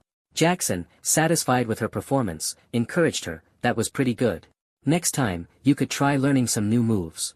Avery nodded excitedly, "Thank you." The crowd's enthusiasm was sparked, and they chanted in unison, "Encore! Encore!" Avery looked troubled for a moment, but a flicker of determination flashed in her eyes. She asked, "Master, would you like to see more?" Jackson was taken aback. He hadn't expected her to give him the power to decide. It showed that she trusted him. As a man, he did want to see more, but deep inside, he felt a bit reluctant to share this moment with others. "It's getting late. I need to sleep," said Happy Little Soa abruptly, breaking the mood. Avery finally realized it was already late at night. The earlier excitement had made her forget her fatigue, but a wave of complaints filled the comments section. Jackson teased, "This kind of content should be paid access. You'll need a membership." Dream Butterfly retorted, "Boss, you're hoarding and not sharing with the brothers. That's not cool." Happy Little Soa interjected, "Some things can be shared, but not a wife." Avery scrunched her little nose playfully, "Who's your wife?" "Of course, it's you." Happy Little Soa continued to tease. "Wife, it's getting late. Go to bed now." Usually, Avery would argue back and refuse to let others take advantage of her, but with an early meeting at 10 tomorrow, she couldn't afford to stay up any longer. "Humph," she huffed. The live stream abruptly cut to black, signaling its end. Jackson immediately sent her a private message. While brushing her teeth, Avery heard her phone buzz. She glanced at it and, seeing Jackson's avatar, turned off the screen without responding. Yet as she lay in bed, she found herself unable to stop thinking about him. This man was truly strange, generous, humorous, and always considerate of her feelings. Apart from his occasional flirtatious teasing, he seemed to have no other flaws. He didn't come across as one of those stereotypical rich old men or a spoiled heir with peculiar tastes. The more she thought about him, the more restless she became. She grabbed her phone, her fingers hovering before finally sending a message. Jackson, who had dozed off briefly, yawned as he woke to the sound of a vibration. He noticed it was a message from E. "E, are you still up? I finally have time to play some PC games. Want to join me for a round?" Having only napped lightly, Jackson felt refreshed and agreed immediately. As soon as they entered the game, E surprised him by turning on her mic, "Let's go bot lane together. I'll play support while you're Ash." Her voice startled Jackson. It sounded remarkably similar to his favorite actress, Yang Yaina. Her username even contained the character D. Could it be the same person? "Hey, can you hear me?" E asked. Jackson quickly snapped out of his thoughts. "Yes, I can hear you." All right. Let's go, she urged eagerly. E seemed momentarily surprised but didn't dwell on it and started the game. Since they were using a private team chat, the other players couldn't hear their conversation.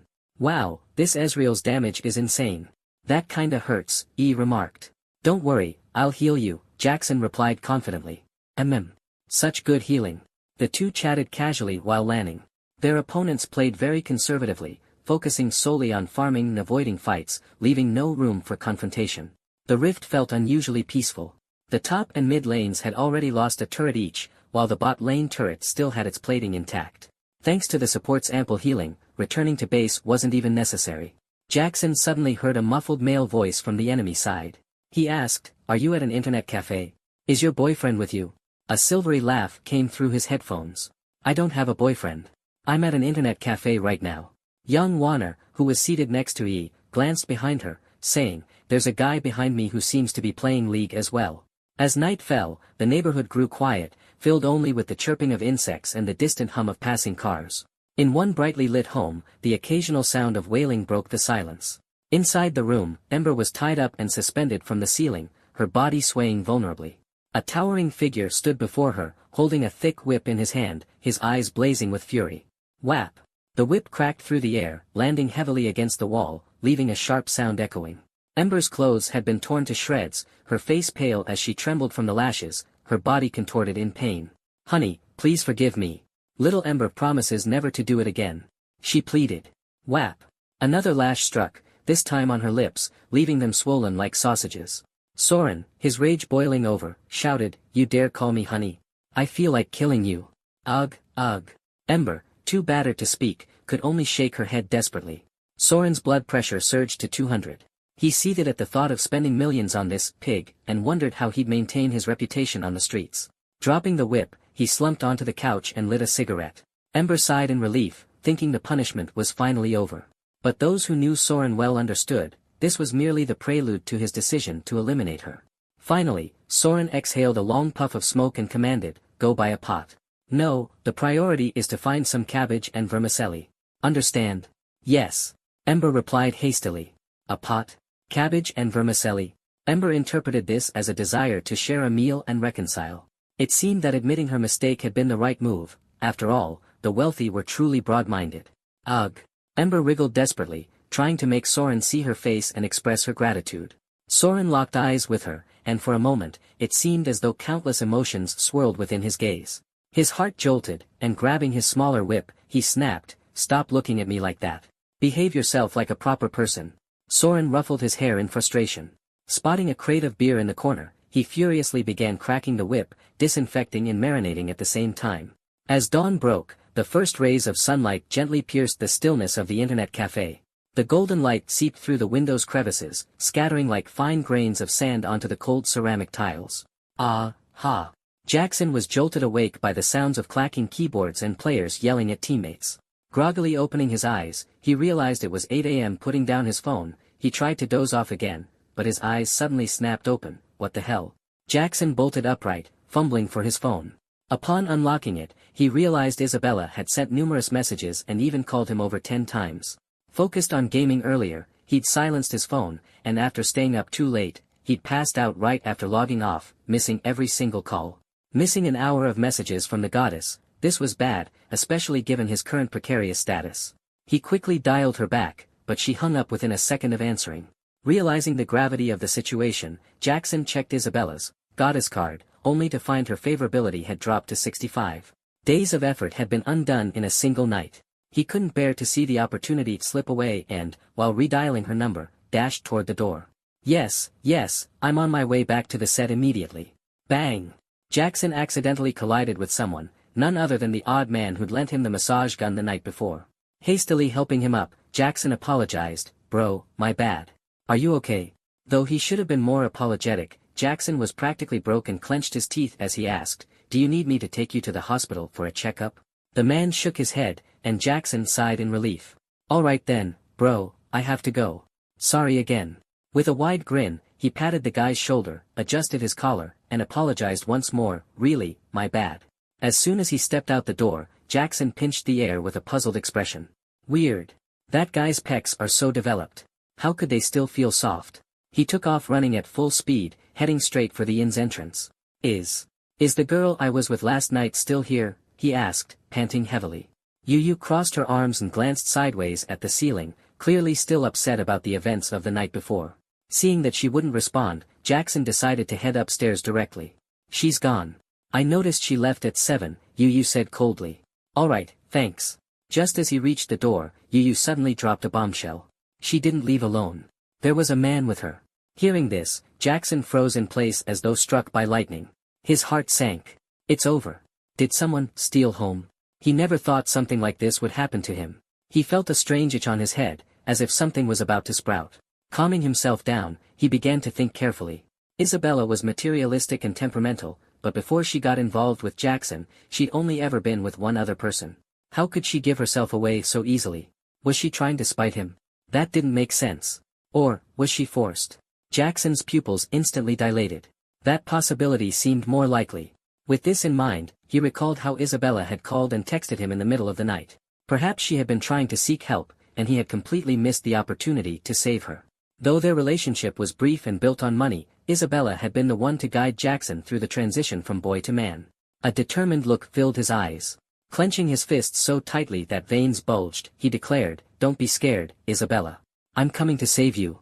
Throwing caution to the wind, Jackson splurged on a ride-hailing app to get there quickly. He knew about the critical 48-hour window for rescues and needed to act fast to figure out the situation. If things were as dire as he imagined, he would call the police immediately. After getting out of the car, Jackson rushed to the dormitory building. The dorm warden, Aunt Clara, asked with concern, "What's the matter, young man? Why are you in such a hurry?"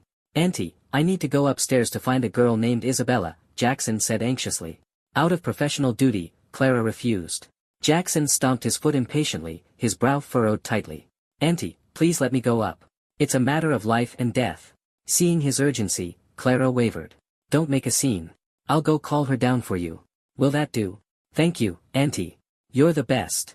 As she unlocked the iron gate, she muttered quietly to herself, "Strange. Why did I suddenly think of him?" Knock, knock, knock. A loud banging came from the door.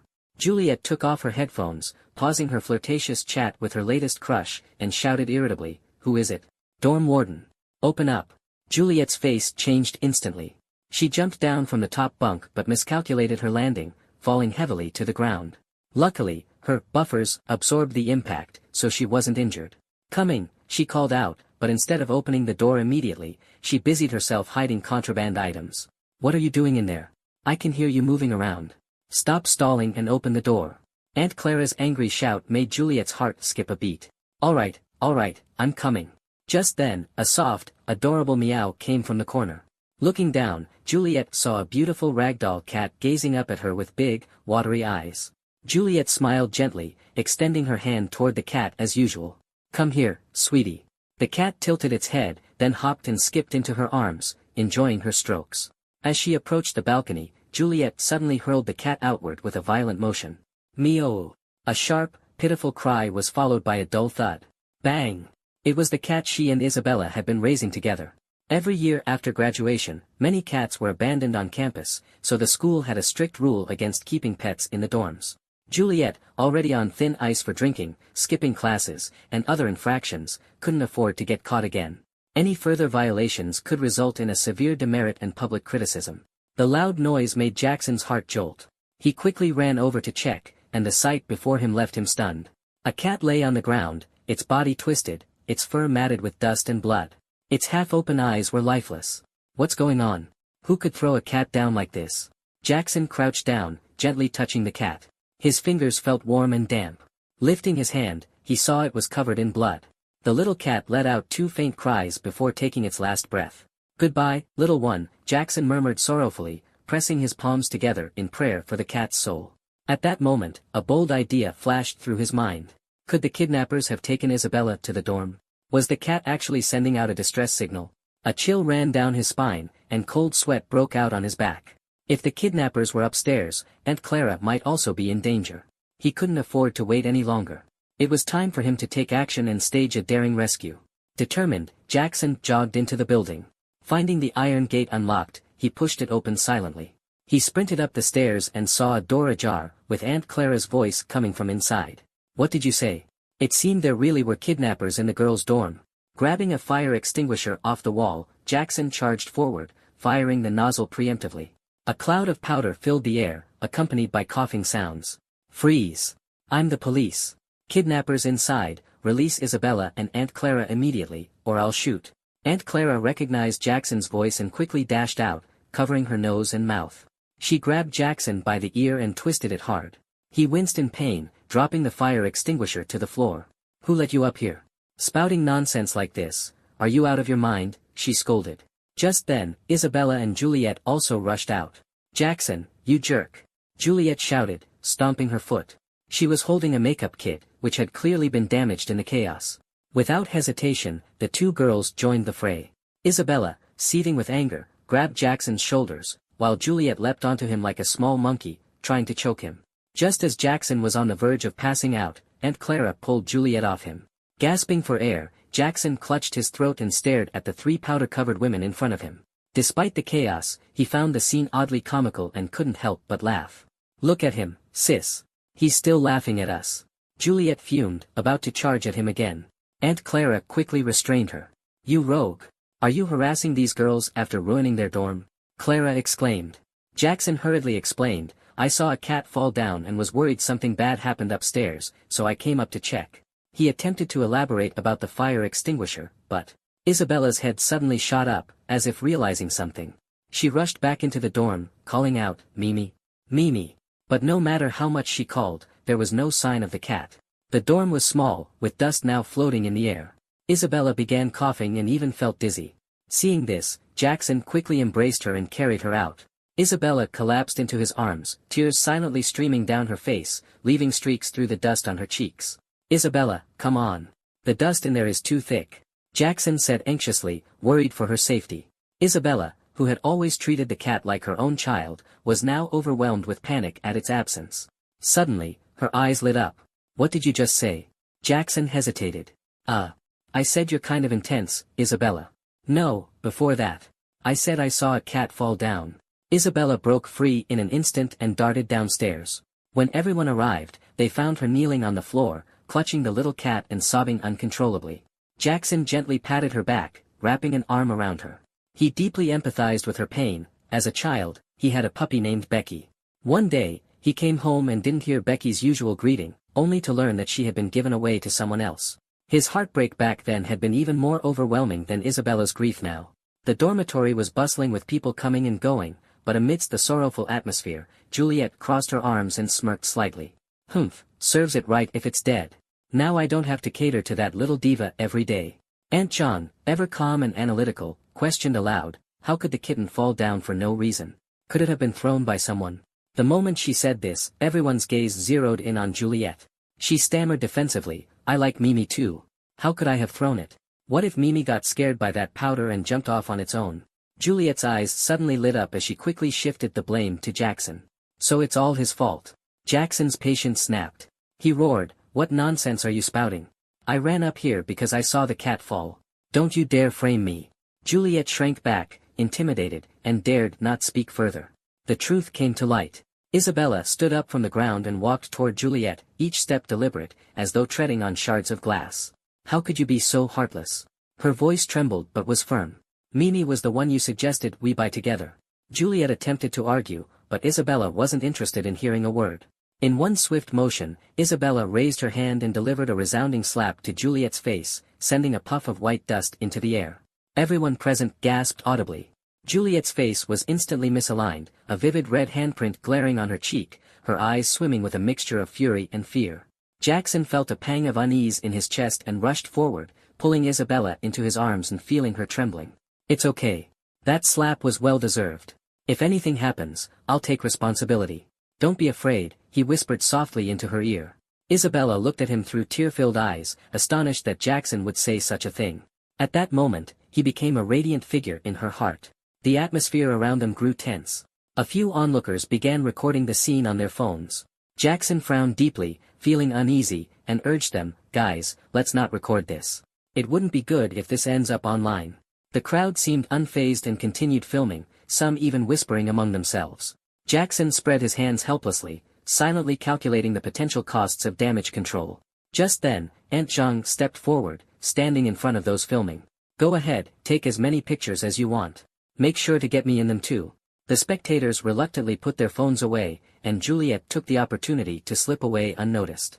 Aunt Zhang glanced at Jackson and Isabella, smiling as she asked, "So, have you two made up now?" They didn't respond verbally, but their actions spoke volumes. Isabella buried her head in Jackson's chest, crying her heart out. Once the crowd dispersed, Aunt Zhang asked, "So, can you explain the fire extinguisher incident now?" Jackson scratched his head sheepishly and recounted the events. Aunt Zhang couldn't decide whether to laugh or cry. Even Isabella couldn't help but crack a smile, though she quickly stifled it and resumed mourning for Mimi. Aunt Zhang swiftly found an empty dorm room for Isabella. As for Juliet, Aunt Zhang, who had grown quite tired of her antics, decided to let her remain in her current room and left her to her own devices. Jackson then accompanied Isabella to a small grove near the sports field and dug a shallow grave. "The little kitty's body is still warm. Let's lay it to rest quickly," he said. Isabella cradled the kitten in her arms, her face full of reluctance. After a moment's hesitation, she finally placed it into the grave. Seeing Isabella's sorrow, Jackson realized this was an opportunity. As the saying goes, strike while the iron is hot. The loss of her beloved pet had left Isabella emotionally vulnerable, her rationality teetering on the edge. It was the perfect moment for him to charm her. He decided to seize the chance, shelving the question of who she had left with last night for now. "Sweetheart, don't be sad. Let's go get another cat, Jackson said, squeezing her hand. But Isabella's sobs only grew louder. No, I only want Mimi. Jackson's lips curled into a mysterious smile. I wasn't talking about that kind of cat. Come with me, and I promise you'll like it. Isabella stared at him, dazed, her eyes slowly regaining some light. Her lips, red and full, glistened with the remnants of her tears, making her look even more alluring. Jackson felt a flutter in his chest as he leaned in closer, almost catching the faint scent of her lips. Suddenly, like a predator pouncing, he swept her up into his arms. This is Mimi's grave. I don't want to do this here. Isabella pushed him away, tugging nervously at her skirt. Jackson scratched his head awkwardly. Sorry, I couldn't help myself. Let's hurry up and go. We have more important things to do. The car stopped in front of a pet store, and Isabella angrily slammed the door shut as she got out, turning to walk away. I told you, I only want Mimi. She angrily flung his hand away. Jackson didn't say a word, pulling her into his embrace with domineering force. I'm not going, not going. Why are you? As they walked into the Land Rover dealership next to the pet store, Isabella stopped struggling, her eyes widening in confusion. Why did you bring me here? I told you, to buy a cat, Jackson said with a sly grin. You mean this kind of cat? Isabella stared in shock at the cars in the showroom. A salesperson approached enthusiastically, asking about their preferences. Price doesn't matter. It just needs to be suitable for a lady, Jackson replied confidently. Serafina, the salesperson, sized him up, noting that even in casual clothes, he exuded an air of authority. Isabella, dressed in a demure JK outfit that accentuated her curves, caught Serafina's eye. She thought to herself that these two looked exactly like a wealthy young man and his pampered girlfriend. I recommend this one, the latest extended Range Rover autobiography, Serafina said, gesturing for them to follow her into the main hall. On the display platform sat a black SUV, exuding a commanding presence. Isabella stared at it, transfixed. Do you like driving something this big? Jackson asked. I love it, she blurted out without thinking. Jackson gently brushed her nose with his finger. Greedy little kitty. You like everything big, don't you? Isabella froze, not quite understanding. When she saw the smirk he was trying to suppress, realization dawned, and she blushed instantly. You're so annoying, she exclaimed, reaching out to pinch Jackson's thigh, making him grimace in pain. Realizing she'd grabbed the wrong spot, she quickly withdrew her hand and looked up at him apologetically. I'm so sorry. I didn't mean to. Though Jackson was in pain, he maintained a composed expression. That was nothing. Your brother here is as tough as steel. I'm fine. Hearing this, Isabella shyly rested her head against his chest. Isabella's affection +2, in truth, Jackson was in agony and made a mental note to convince her to trim her nails later. Observing their playful banter, the experienced Serafina tactfully turned away and pretended to be busy with her phone. So, what's the final price for this car? Jackson asked after calming Isabella down. Serafina smiled and quoted the price. The base price is 1.78 million yuan. Adding insurance, registration fees, purchase tax, and other costs, the total comes to about 2.3 million yuan. However, we can give you a discount, so it'll be around 2.2 million. She deliberately emphasized the last few words, but failed to notice Jackson's furrowed brows. Jackson calculated silently. This car was nothing compared to the 4 million War Wolf coins he had at hand. Moreover, with the increase in favorability, he wanted to spend as much as possible. He decided to probe further into this opportunity. Can this car be customized with optional features? Serafina raised an eyebrow slightly. Of course. Most people only go for the basic model when buying a car, and very few request optional upgrades. She recalled a university student who had previously bought a car just for showing off. How much for the top-tier model? Jackson inquired. Serafina's face flushed slightly, and she replied coyly, the Range Rover 4.4 V8 SV autobiography long wheelbase costs approximately 3.35 million. Upon hearing the price, Isabella's eyes widened in shock, thinking it was outrageously expensive, almost enough to buy another luxury car. Worried that Jackson might refuse the purchase out of pride, she quickly interjected, actually, the standard model is pretty good. Why don't we go for that one? Seeing Isabella's surprised expression, Serafina realized she hadn't seen much luxury before and thought to herself that she absolutely couldn't let this opportunity slip away. She hurriedly explained, the top-tier model comes with a 4.4-liter V8 engine, accelerating from 0 to 100 km per hour in just 4.8 seconds. It also includes high-end features like a multifunctional touchscreen and 360-degree panoramic cameras. Jackson impatiently scratched his ear. All right, I'll take this one. He pulled out his dragon card, and Serafina tentatively asked, is this the deposit? No, it's the full payment. Serafina gasped in shock. Very few people could directly pay over 3 million in full. She silently wondered if this young man was from a prestigious family. Alright, sir, I'll issue the receipt after processing the payment. Just as she was about to take the card, Isabella quickly stopped her. I still think the earlier car is fine. There's no need to buy something this expensive. The real concern was that top-tier luxury cars often weren't in stock, and if any issues arose, like conflicts between Jackson and her, the car might be at risk. Do you have this car in stock? Jackson asked. Serafina thought for a moment. Oh. I think we do. A female customer customized this car 2 months ago but never came to pick it up. Alright, show us the car. Sure thing, boss. Serafina led the way, deliberately swaying her hips. Isabella rolled her eyes helplessly, trying to divert Jackson's attention. The group arrived at the storage warehouse, and Serafina unveiled the car cover. A massive SUV emerged before them. Its sharp front headlights resembled the eyes of a cheetah, and the sleek curves of its body exuded elegance. The golden paint looked luxurious and regal. Isabella was mesmerized, as if the previous car no longer held her interest. The entire vehicle radiated an aura of dominance. Jackson felt secretly pleased, thinking this car was indeed a good choice. Seeing their reactions, Jackson suggested, since the customer hasn't picked up the car, why don't I speak with her? Although customer information usually couldn't be disclosed, a car left unpaid for too long would only gather dust in the warehouse. Eventually, Serafina pulled out her phone. When she opened WeChat, Jackson caught a glimpse of the woman's profile picture, a selfie, and a system window popped up. Name, Rowena. Age, 29. Height, 170 centimeters. Weight, 57 kilograms.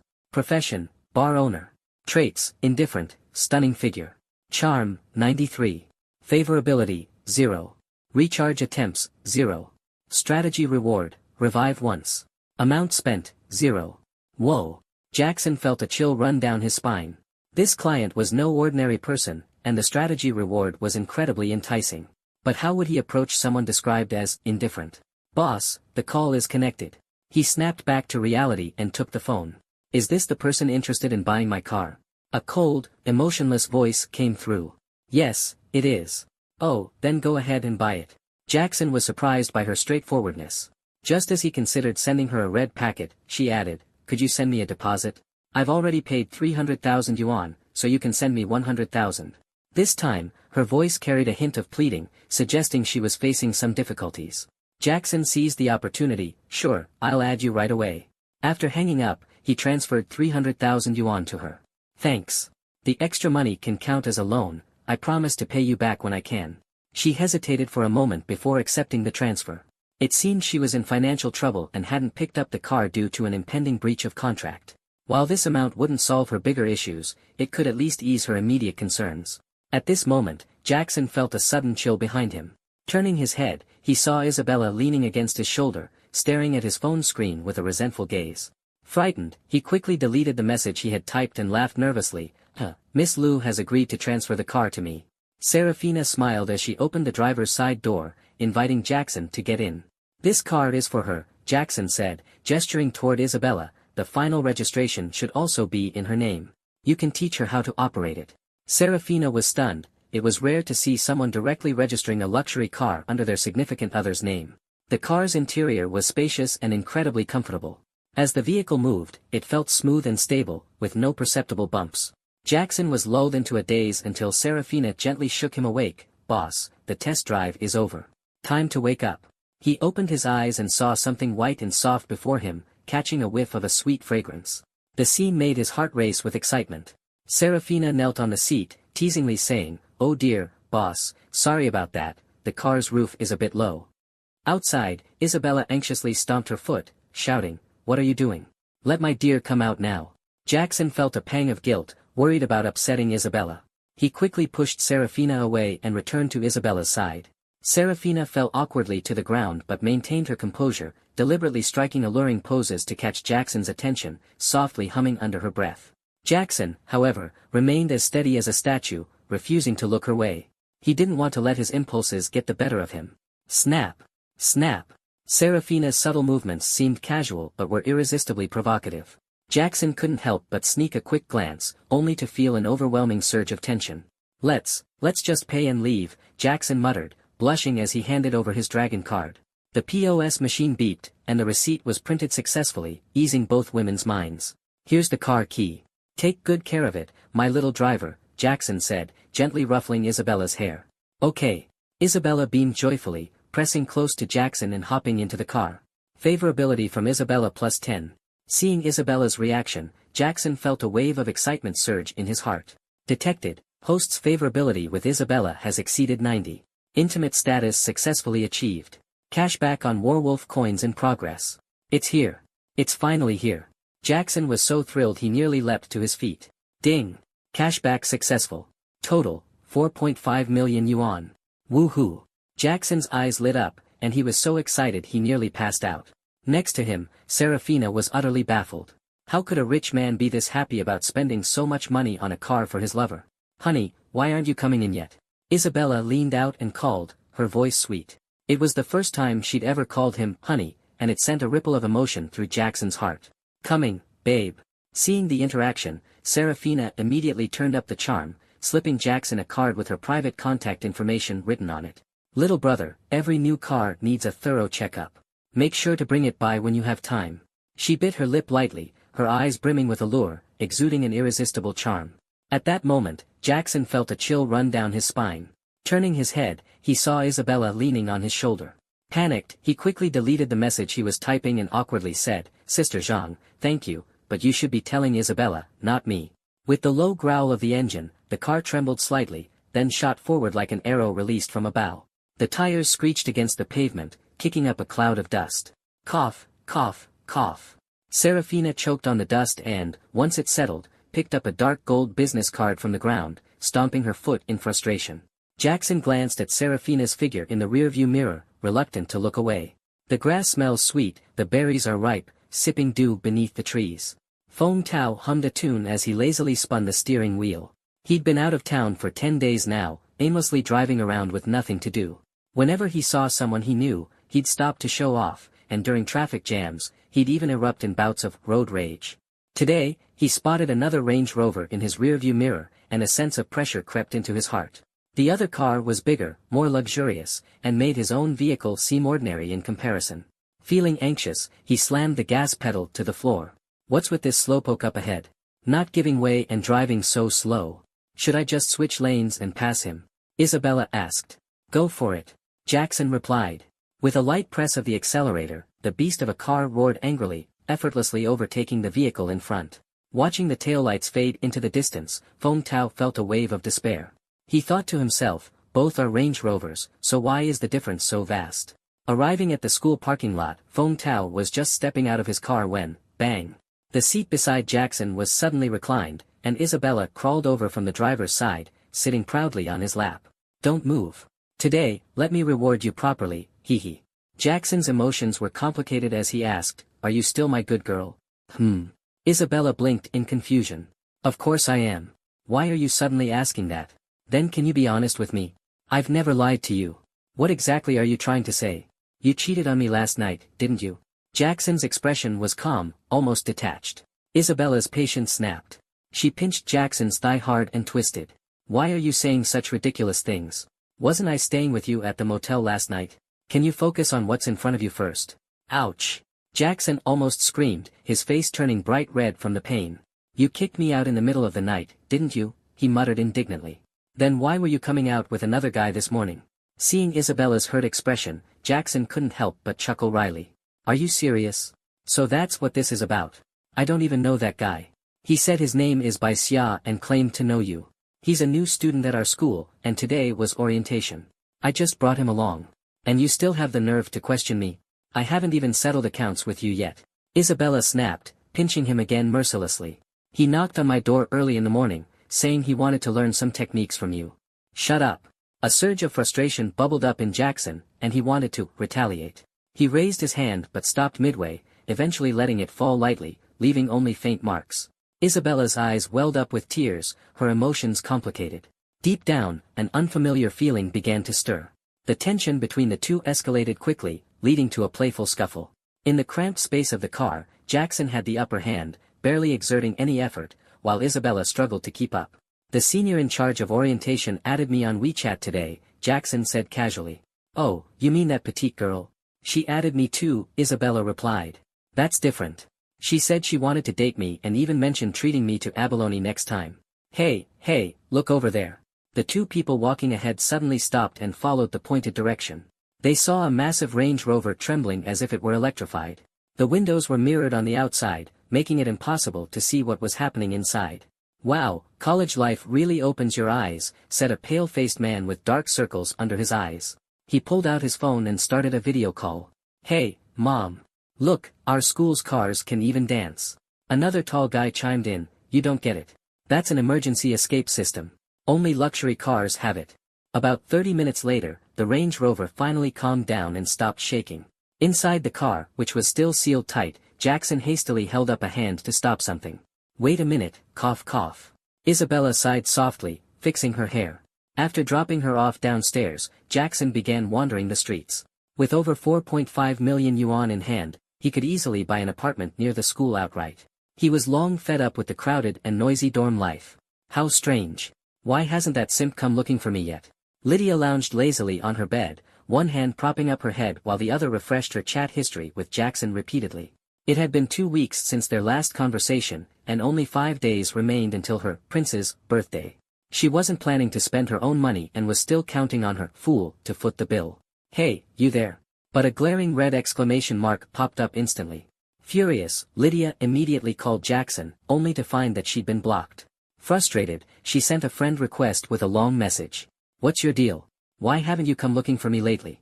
Girls need to be coaxed when they're mad, you know. I'm giving you a chance, accept this request immediately. Even after sending it, she still felt unsatisfied. She decided to post on the confession wall. Some guys have no respect for women at all. Just because I flipped a dish and made a few sarcastic remarks, he's mad and blocked me. Sure, my actions were a bit out of line, but there's nothing wrong with asking for a 20 yuan braised chicken rice meal, is there? I specifically said I only eat the deluxe set, but he went out of his way to order the basic one. Isn't that just insulting? You only get 1,000 yuan a month for living expenses, but you could work a part-time job, couldn't you? That'd be over 2,000 a month. My requests aren't high, just a bag worth a little over 1,000 each month, plus some money for meals and entertainment. 2,000 is more than enough. Is that really asking too much? Finally, just kill me already. After editing these words, Lydia felt a wave of satisfaction, as if her pent-up anger had finally been unleashed. She began aimlessly browsing her space feed, indulging in the drama of others' lives. Today, she had stumbled upon a particularly juicy story. A video that had been posted less than an hour ago had already garnered over 600,000 views, hundreds of shares, and nearly 1,000 comments. Brimming with curiosity, Lydia eagerly opened the video. Though it was short, its content was explosive. A luxurious Range Rover pulled up, and from it emerged a man and a woman. The man was dashing and charismatic, while the woman's radiant smile had a certain charm, a resemblance to the legendary allure of Daji. The two seemed deeply engrossed in conversation, laughing warmly, their intimacy undeniable. What? Lydia stared at the video in disbelief. She recognized both of them. The woman was the campus belle of their department, and the man? None other than Jackson, her loyal simp of 4 years. Though it had only been a matter of weeks since she last saw him, Jackson's demeanor had undergone a striking transformation. If the video weren't crystal clear, she might not have recognized him at all. Lydia replayed the video multiple times, her heart racing with each viewing. So, this was why her little lapdog had suddenly gone missing. He had found himself a wealthy sugar mama. Damn it, how did that little tramp suddenly come into money? Lydia muttered through gritted teeth. She must have been taken in by some rich boss. But her taste is seriously questionable. How could she fall for this simp? Over the years, Jackson had been endlessly devoted to Lydia, practically her personal property. And now, he had been adopted by the campus belle. The thought made Lydia feel as if she had swallowed a mouthful of filth. Wait a minute. How could he have this kind of charm? On second thought, Lydia speculated that this was all an act, a meticulously staged performance. Perhaps Jackson had paid the campus belle to play along and deliberately released the video to provoke her. Clearly, this was a calculated move to stir her emotions and compel her to take action. Well, Jackson, so you've finally learned how to play games, Lydia sneered, feeling a certain smugness rise within her. Still, this self-directed drama must have cost him a pretty penny. If he had spent that money on her instead, he could have bought her several designer bags. The thought made her heart ache. Determined to stop him from further wasting his resources, Lydia decided to take the initiative and seize control. She quickly updated the message for her friend request and began bombarding him with messages, testing his loyalty. Hey, big brother, accept my request. It's urgent. Jackson, who was at a rental agency, glanced at his vibrating phone and frowned. This woman was relentless. For the past hour, she had been spamming him with friend requests. Reluctantly, he tapped accept. No sooner had he done so than a voice message popped up. You bastard. How dare you flirt with another woman behind my back? The voice echoed throughout the quiet rental office, drawing curious gazes from the staff and other clients. Jackson hurriedly turned off the audio, silently cursing, "What a lunatic," before promptly blocking her again. Back in her room, Lydia was so enraged that she began tugging at her hair, screaming into her pillow. Here, handsome, have some tea, the agent said warmly, handing Jackson a cup. Thanks. Show me those properties, Jackson replied. Right away, sir. The agent eagerly led him outside, where a modest electric scooter awaited. As they bumped along the uneven roads, Jackson couldn't help but feel uncomfortable. Each time they hit a speed bump, he had to half-stand to brace himself. It was pure torture. When they finally reached the destination, the agent, still hopeful, asked, Sir, are you sure you don't want to consider buying a property? Prices have hit rock bottom. Now's the best time to buy. Jackson replied coolly, No, just renting for now. He had considered buying a house before. Who wouldn't want to own a home and a car to project an image of youthful success? But after some thought, he realized it wasn't the right time. The market wasn't in his favor.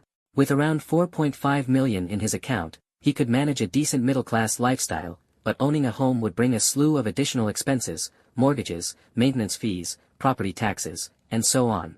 It would be a burden. He figured he was better off investing in his goddess instead, low risk, high reward.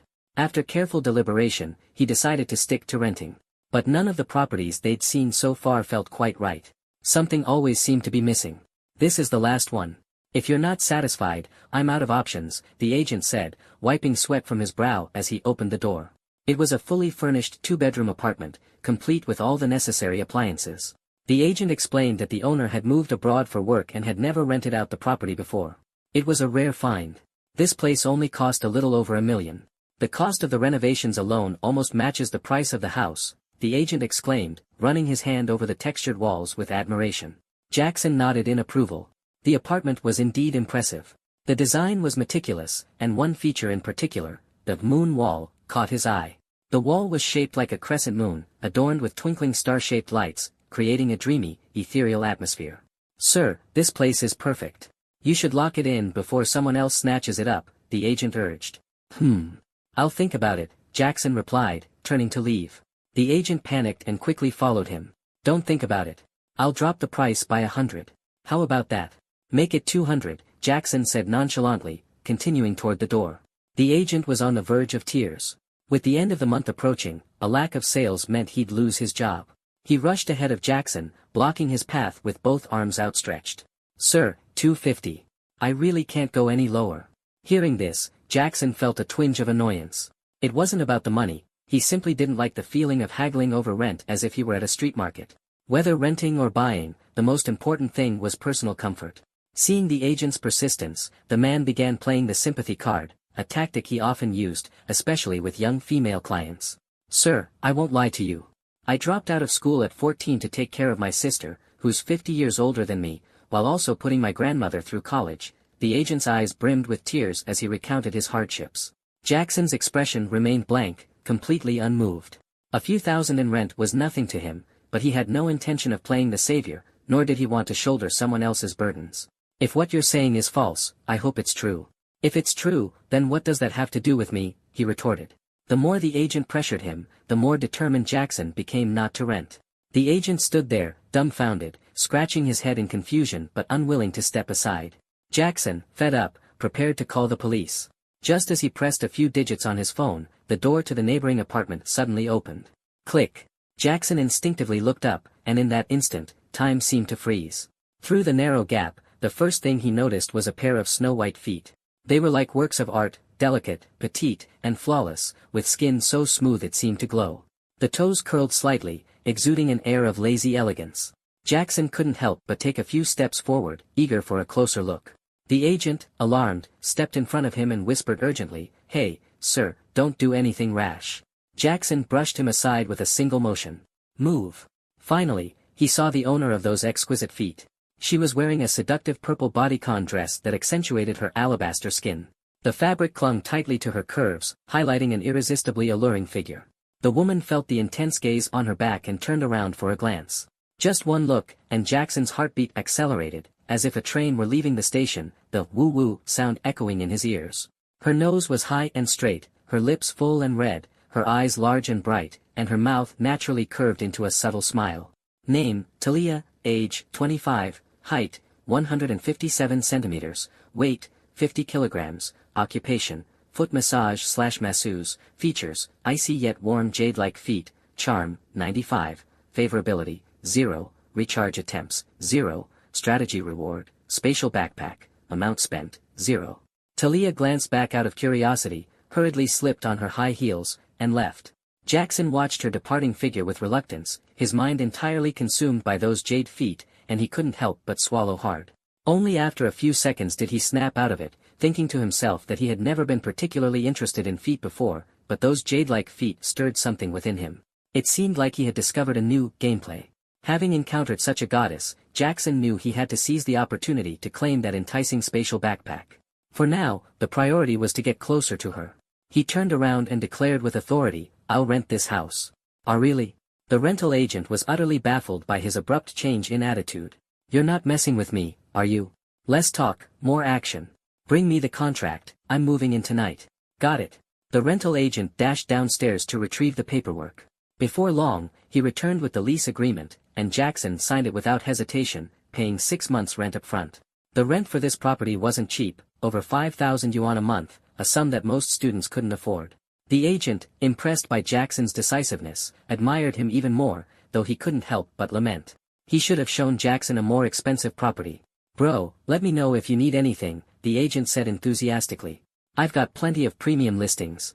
If you ever get tired of this place, we can easily upgrade." Jackson couldn't stand his sycophantic grin and cut him off bluntly, "Get lost. I've got things to do." "Understood." The agent nodded repeatedly, fully aware that someone this wealthy and decisive was not to be trifled with. "Wait, come back for a second. I've got a question," Jackson suddenly called out, recalling the principle of know your enemy, know yourself, and deciding to gather more information about Talia. "Do you know the woman who just left?" "Of course I do. I rented her this place. Can you tell me more about her? Like the places she frequents or her hobbies?" The agent hesitated for a moment but quickly smiled again. "Of course, anything you need. Consider it done." He pulled out his tablet, tapped a few times, and handed it to Jackson. As Jackson stared at the densely packed information, his scalp tingled. The data was so detailed it even included her educational background and measurements. "You're not expecting me to fill out something like this later, are you?" Jackson asked coldly. The agent broke out in a cold sweat, panicking. "I wouldn't dare. This isn't my doing, it's all mandated by the community. But don't worry, I'll make sure none of your info gets out." Jackson continued scrolling through the tablet. Seeing no reaction, the agent added, "Don't be fooled by her beauty. She's not hard to win over. She works at a nearby foot massage parlor, and 9 out of 10 girls there offer special services. She's just that one exception." Jackson stopped scrolling and looked up at him. The agent went on, oblivious to the rising anger in Jackson's eyes. "People say she often brings different men home, sometimes even high schoolers. But hey, someone as successful as you must know how to handle these things better than I do." The agent, still clueless, even threw an arm around Jackson's shoulder and kept rambling. "To be honest, I've had my eye on that little cutie for a while now. How about we team up? We can have her serve us both at the same time, make sure she's well taken care of." He patted Jackson on the back with a smug grin. Smack! A crisp sound shattered the agent's daydream. The tablet crashed heavily onto the floor. Jackson said nonchalantly, "Oops. Slipped out of my hand. My bad." The agent's eyelid twitched, but he didn't say a word. When he bent down to pick up the tablet, Jackson grabbed his arm. "Let me pick that up for you." Jackson retrieved the tablet, only to smash it down even harder. Once, twice. The agent finally realized Jackson was doing it on purpose. His anger boiled over, and his expression darkened. "You little punk, what the hell are you doing?" Jackson feigned innocence. "I'm just trying to help you pick it up. No idea why my hands are so slippery today." The agent tried to pick up the tablet himself, but Jackson stepped on it, pinning it to the ground. Looking up coldly, Jackson said, "Get out. This house is mine now. You're welcome to leave. And if you want to take this tablet with you, go ahead and call the police." They can also take a look at what's inside. The agent panicked. You're crazy. It's obviously your tablet, why would I take it? With that, he bolted for the door. He had thought he'd struck gold with a wealthy client and planned to ride the wave, but instead, he ended up losing everything. Jackson smashed the tablet to pieces, scattering its components. After snapping the memory card in two, he finally felt satisfied and tossed the remnants into the trash. Half reclining on the sofa, he opened the Douhai app and saw that his private messages had reached 99 plus. Strange, hadn't he disabled private messaging? How were people still sending him messages? Switching to the inbox, he realized they were all from Avery. Ever since that live stream ended, she had been trying to contact him, but he hadn't noticed because his notifications were muted. Faced with so many messages, Jackson didn't know where to begin. My name's Jackson. Sorry about last night, I was caught up and didn't check my phone. How about we add each other on WeChat? It'd be easier to chat that way. At a university gymnasium in Sioux City, Avery was doing stretching exercises when her phone buzzed with a few notifications. She glanced at the screen and was surprised to see it was from the guy who had showered her with gifts during her live stream the night before. After a moment's hesitation, Avery decided to add him, thinking, what's the worst that could happen? It's not like he can eat me through the screen. She sent him her WeChat ID, planning to use his moments to learn more about him. After all, moments often reveal someone's personality and emotional state. If he turned out to be the type who flaunts wealth and vanity, she'd know to keep her guard up. But Jackson's moments were completely empty, except for a single sticker of a shocked pig emoji. In reality, Jackson had already deleted his embarrassing old posts, aiming to present a clean slate. Hi there, pretty lady. Hello. And what should I call you? You little rascal, call me the same thing you did last night. Avery's cheeks instantly turned red. She quickly locked her phone, fully understanding what he meant. Be serious.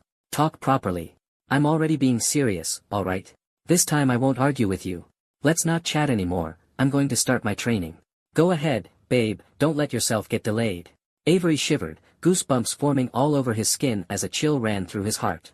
As the sun set behind the western hills, the streets gradually grew lively, and the neon signs on the advertisement boards flickered to life.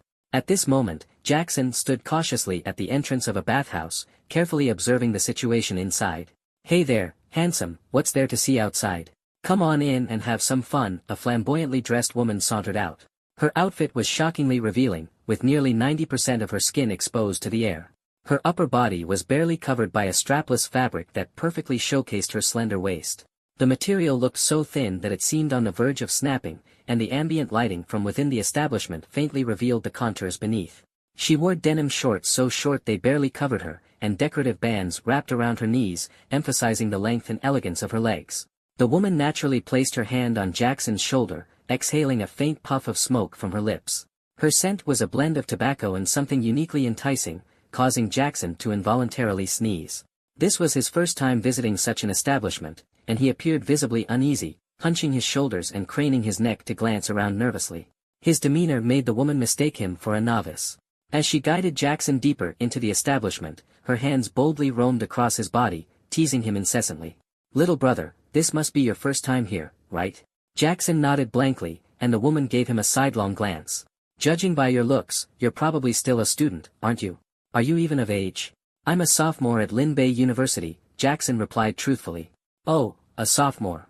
The hostess beamed, pulling him close and deliberately pressing her assets together. Her hand rested behind his head, drawing him uncomfortably close. Little brother, do you like me? Though her actions were a bit invasive, Jackson didn't get angry. The unique scent she carried caused him to involuntarily swallow hard. Your biology knowledge seems pretty good, sis. Why don't we head to another room later, and you can tutor me a bit? The woman seemed increasingly intrigued by him, her interest visibly piqued. As Jackson hesitated, her profile panel suddenly popped up. Name, Victoria. Age, 26. Height, 167 centimeters. Weight, 52 kilograms. Charm, 88. Affection level, 20. Recharge count, 2048. 2048. You call this recently started working here? Jackson's mind snapped into clarity, this woman was clearly lying. I'm just here for a massage, not any special services, he said firmly, pushing Victoria away and dusting off his clothes as if he'd touched something unsavory. Victoria assumed he was merely nervous and leaned closer again. Don't be shy, little brother. Let me give you a thorough examination later. Jackson quickly stuffed his hands into his pockets and dodged to the side, leaving Victoria grasping at thin air. Her face twisted in a mix of frustration and confusion. I'm here for a massage, not special services. Don't force me to call the police, Jackson said sharply. Victoria's expression shifted instantly, her forced smile betraying a hint of unease. Little brother, you're so funny. This is a legitimate establishment, where would we have special services? Wait here, I'll get someone for you. Could you find Talia for me? I'd like her to assist me, Jackson quickly interjected. Victoria snorted coldly. Another one asking for that vixen. Seems like every man under the sun has been bewitched by her. With that, she turned and headed inside. Not long after, Talia emerged carrying a toolkit, still dressed in her signature purple bodycon skirt.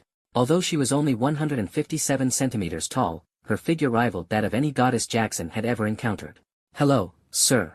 Did you request me?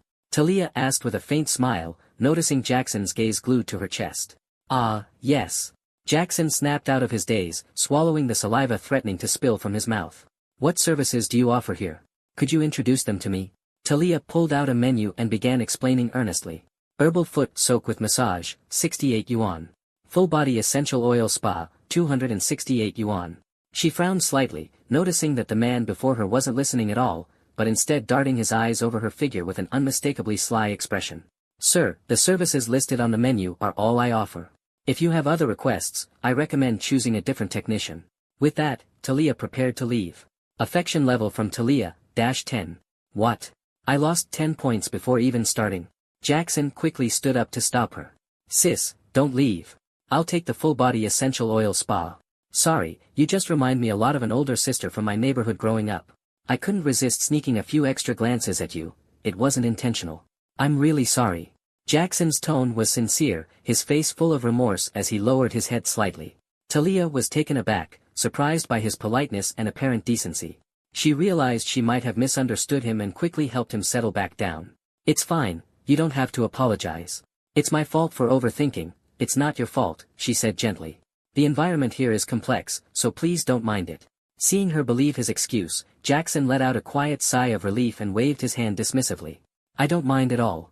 I understand the nature of your job. In truth, his earlier words were fabricated. The older sister from his childhood neighborhood was nothing like Talia. In fact, she was a total tomboy who often bullied him. All right then, follow me. Talia led Jackson into a private room, instructing him to lie down as she lit a bowl of herbs. A faint, soothing aroma quickly filled the room, relaxing Jackson's body and mind. Sis, what's that you're burning? It smells amazing. That's mugwort, it's great for relieving fatigue, Talia explained as she skillfully spread essential oil across his back. Her hands began to glide over Jackson's back, alternating between feather-light touches and firm strokes that felt like a gentle breeze. It was the first time Jackson had ever experienced such pampering, and he closed his eyes in blissful relaxation. Oddly, although only her hands were massaging him, he felt as though two soft, heavy objects were pressing against his back, adding an inexplicable comfort. As the massage progressed, his breathing grew deeper, and he eventually began snoring contentedly. 40 minutes later, Jackson was gently nudged awake. Sir, the massage is complete. He rubbed his sleepy eyes, surprised that he had fallen asleep so easily. Talia thoughtfully handed him his clothes and adjusted his slippers for him. Instead of leaving immediately, Jackson sat cross-legged after getting dressed.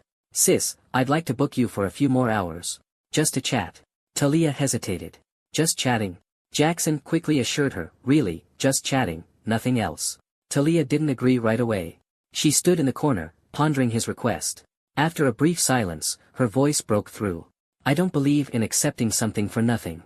If it's just chatting, I don't think it's necessary. Hearing this, a trace of disappointment appeared in Jackson's eyes. However, if you allow me to talk while working, chatting occasionally should be fine. Jackson immediately regained his confidence. Then give me the most expensive package. Talia covered her small mouth in shock and quickly explained, Sir, the premium package costs 5,888. And I must clarify in advance, if I'm the one serving you, the core part of the package won't be included. So I suggest you think it through. If you insist on choosing the premium package, I recommend you request someone else. Although Jackson had never been to an establishment like this before, he had a general understanding of the unspoken rules behind such packages. He wasn't choosing this package for any frivolous reasons, he simply wanted to tip her generously and present himself as a wealthy man, paving the way for more difficult steps in his plan later on. To his surprise, she had kindly reminded him, which moved him deeply. Jackson smiled and replied, It's okay. Just give me your best massage skills. I'm here purely to relax and enjoy a massage. Seeing his insistence, Talia, as a worker, couldn't argue further. Besides, with a 60-40 revenue split, a premium package would earn her over 3,000 yuan, almost the equivalent of her entire month.